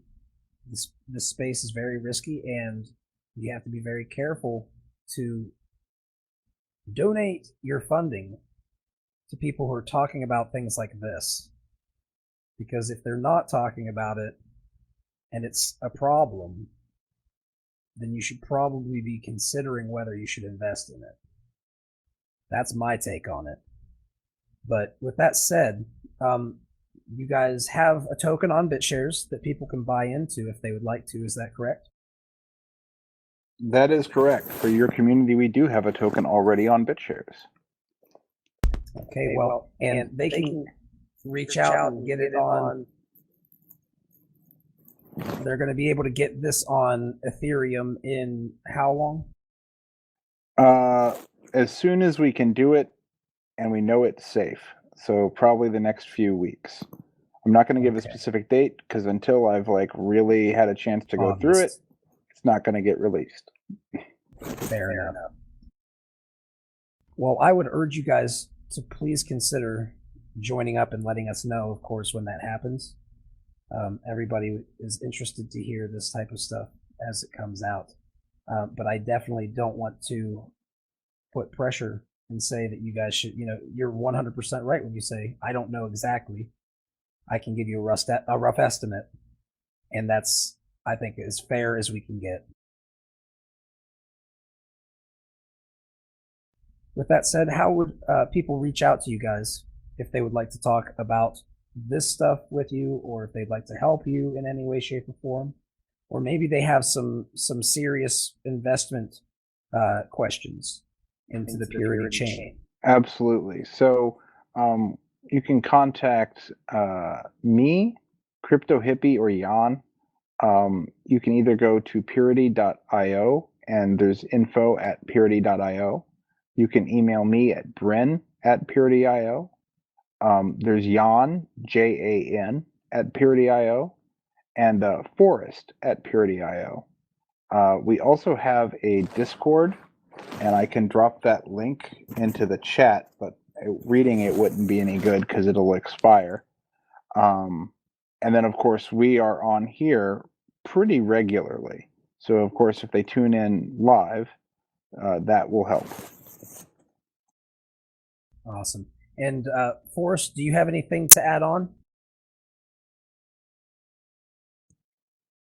I just dropped the links in there that he was talking about. So the first one explains get into the BitShares UIA that we've created. So if you want to buy in right now, that's actually the best deal that you'll be getting on PureTogo. And you guys are going to be selling it for a higher price on Ethereum, correct? Absolutely. Yeah. It will be 20 cents, I believe, when it comes out. On the Ethereum token will be 20 cents. And right now you can buy them for 15, and if you invest that down to 2.5 cents. That information in the first link there. The second one is the link to our latest and last hangout that we had. and that just got put up, and we'll be doing another one of those. I haven't fully set on a date yet. The time that we did last worked well for everybody else, but it was like 3 a.m. by the time I got to bed, so I'm gonna, if that's what it's got to be, then we can do that, but I'd like to find maybe a better time. And then the last link was our and post, and we will also have the bounty post coming up as well in Bitcoin Talk. Also, we in our Discord, which the Discord is not linked there, but looks like Rampant just linked it. So anyways, yeah, in our Discord we have other bounty programs as well, so you can earn Pure Crowdfund Token, which is the name of the UIA that we created. And I welcome any and everybody to stop by and talk to us. We usually have most of us are in there all day long to answer any questions that you might have. And yeah, thank you guys. Really love your support, and love that you're having us on week after week. And yeah, thank you to all my people. Thank you, man. And I look forward to hearing all the updates that you guys provide in the future. This handshake, I love the idea already. I'm kind of pumped actually right now, Rampant, that you brought that up today. Guys, there are a lot of tokens that they've put up as a special deal for people in the BitShares community and the Beyond Bitcoin community who's made all this possible, which is all of you. So please consider at least looking at what they are offering on the DEX, because you can buy into their UIAs today directly from there. And with that said, thank you, everybody. Is there anything you guys would like to say in closing? I'm sorry. The artwork contest that we're having right now, Discord server, we'll be paying out those. I'll do that tomorrow. So I was going to announce winners, but I think how I'm going to do that is I'm going to make a post on Steam it, and we're going to let people vote on the winner. So I think that's a more fair way of doing it than just judging it. Popularity contest, or Steam popularity contest. So That's yeah, great. that's all. That's a great addition, and I actually might steal that from you in the future. But at least it's logged that I told you that I was stealing it from you. Yeah, man. With that said, guys, thank you man. for joining up to this hangout. Fair enough. Thank you to all of you, because this is all of you. This is so grassroots. It's probably the most grassroots hangout in crypto, and we have covered the most powerful technology before anybody else thought it was sexy. So I want you guys to all pat yourselves on the back, because you are ahead of the game by years. While other people are out there still fighting about whether they should put an extra, a larger size block in Bitcoin, or if they should completely fracture the entire community with 80 different versions that are ruled by each individual who's, little oligarchs that came from the original Bitcoin community. We've got all that stuff, all that drama, all that lack of governance. And we've been covering these chains and this technology that's trying to truly go beyond Bitcoin. And we haven't taken funds from large firms to tell you about these things. We haven't done any of this stuff that all these other crypto shows do. So I just want to thank you guys for helping me create something that is real. We might not always have the classiest, champagne radio show sound. We might not have all the glamour and glitz that everybody else gets to pay for with their extra funding from outside interests who don't necessarily have the buyer's best interests in mind. But we've brought a lot of people to some powerful things. And we've been attacked lately by some people who are powerful. But amazingly, the community was so powerful that even the people attacking can do nothing against you. Thanks for inspiring me every week. And I'm sorry that this was a little bit off today, guys. My wife is having surgery. I'm actually supposed to take her into the doctor here in about 20 minutes. But I will definitely be editing this a little bit to get the proper order, and I will be uploading it, having it uploaded.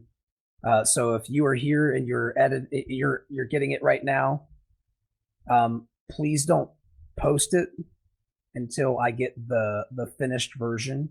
I want to get the order completely correct, and it seems like I messed that up today. Now, thank you for your patience with that, and I will also say, if any of you want to help Fuzzy, I'm not going to lie, Fuzzy's getting ridiculously busy these days, and fighting drama in addition to it takes a lot of extra time that I can't be building and doing things the right way. So if anybody has things that, if you feel like you can benefit this program or help us in some way, shape, or form, feel free to let me know. I'm looking for people to volunteer, and I can pay volunteers now. I know that it's not a volunteer job if I'm paying you, but I'm not telling you right now how much I'm going to pay you either, am I? So if you want to volunteer and you want to find out a little bit more about it, please do so by contacting me at beyondbitcoin@gmail.com. I'm always looking to expand beyond Bitcoin because it's got to be a community. It can't just be a few people who act like they know everything about crypto, because they don't exist. We all have to learn about this together. So thank you for taking that journey with me, and thank you for being part of this ride, even in the darkest and scariest times. We're not going to quit. We're only going to grow and explode into something amazing. And I look forward to that day. And I look forward to giving you all frigging high fives because you were part of it. And we'll see you guys later. I'm serious, guys. When I say that, I'm not just saying it for bullshit. This week has been really ridiculous, and I've been so amazed by the support, by the people who've reached out and said no way. It was probably simultaneously one of the worst weeks and the best weeks I've had in crypto. So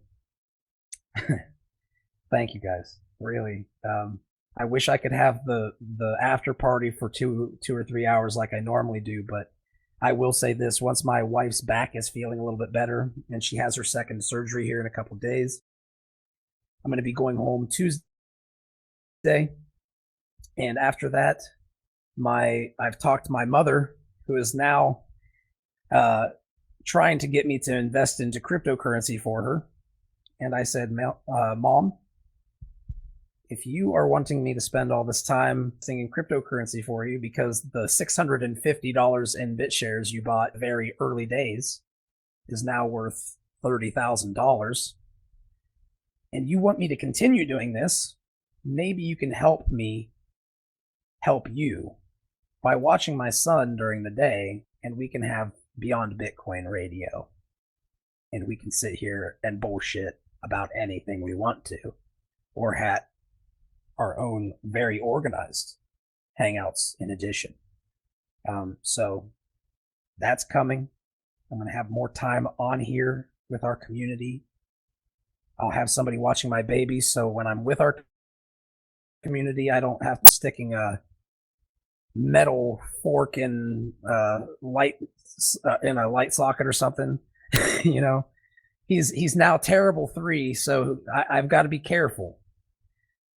But now that somebody's going to be watching him, we can do this all the time.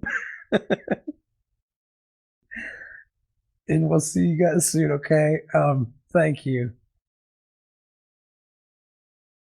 Thank you, Fuzz. Jesus, this is so weak. All you guys, man. Let's go. You gotta relax, man. Drink some green tea. Oh, dude. You know what I would like? I'm not gonna lie to you. I'd like to go to the red light district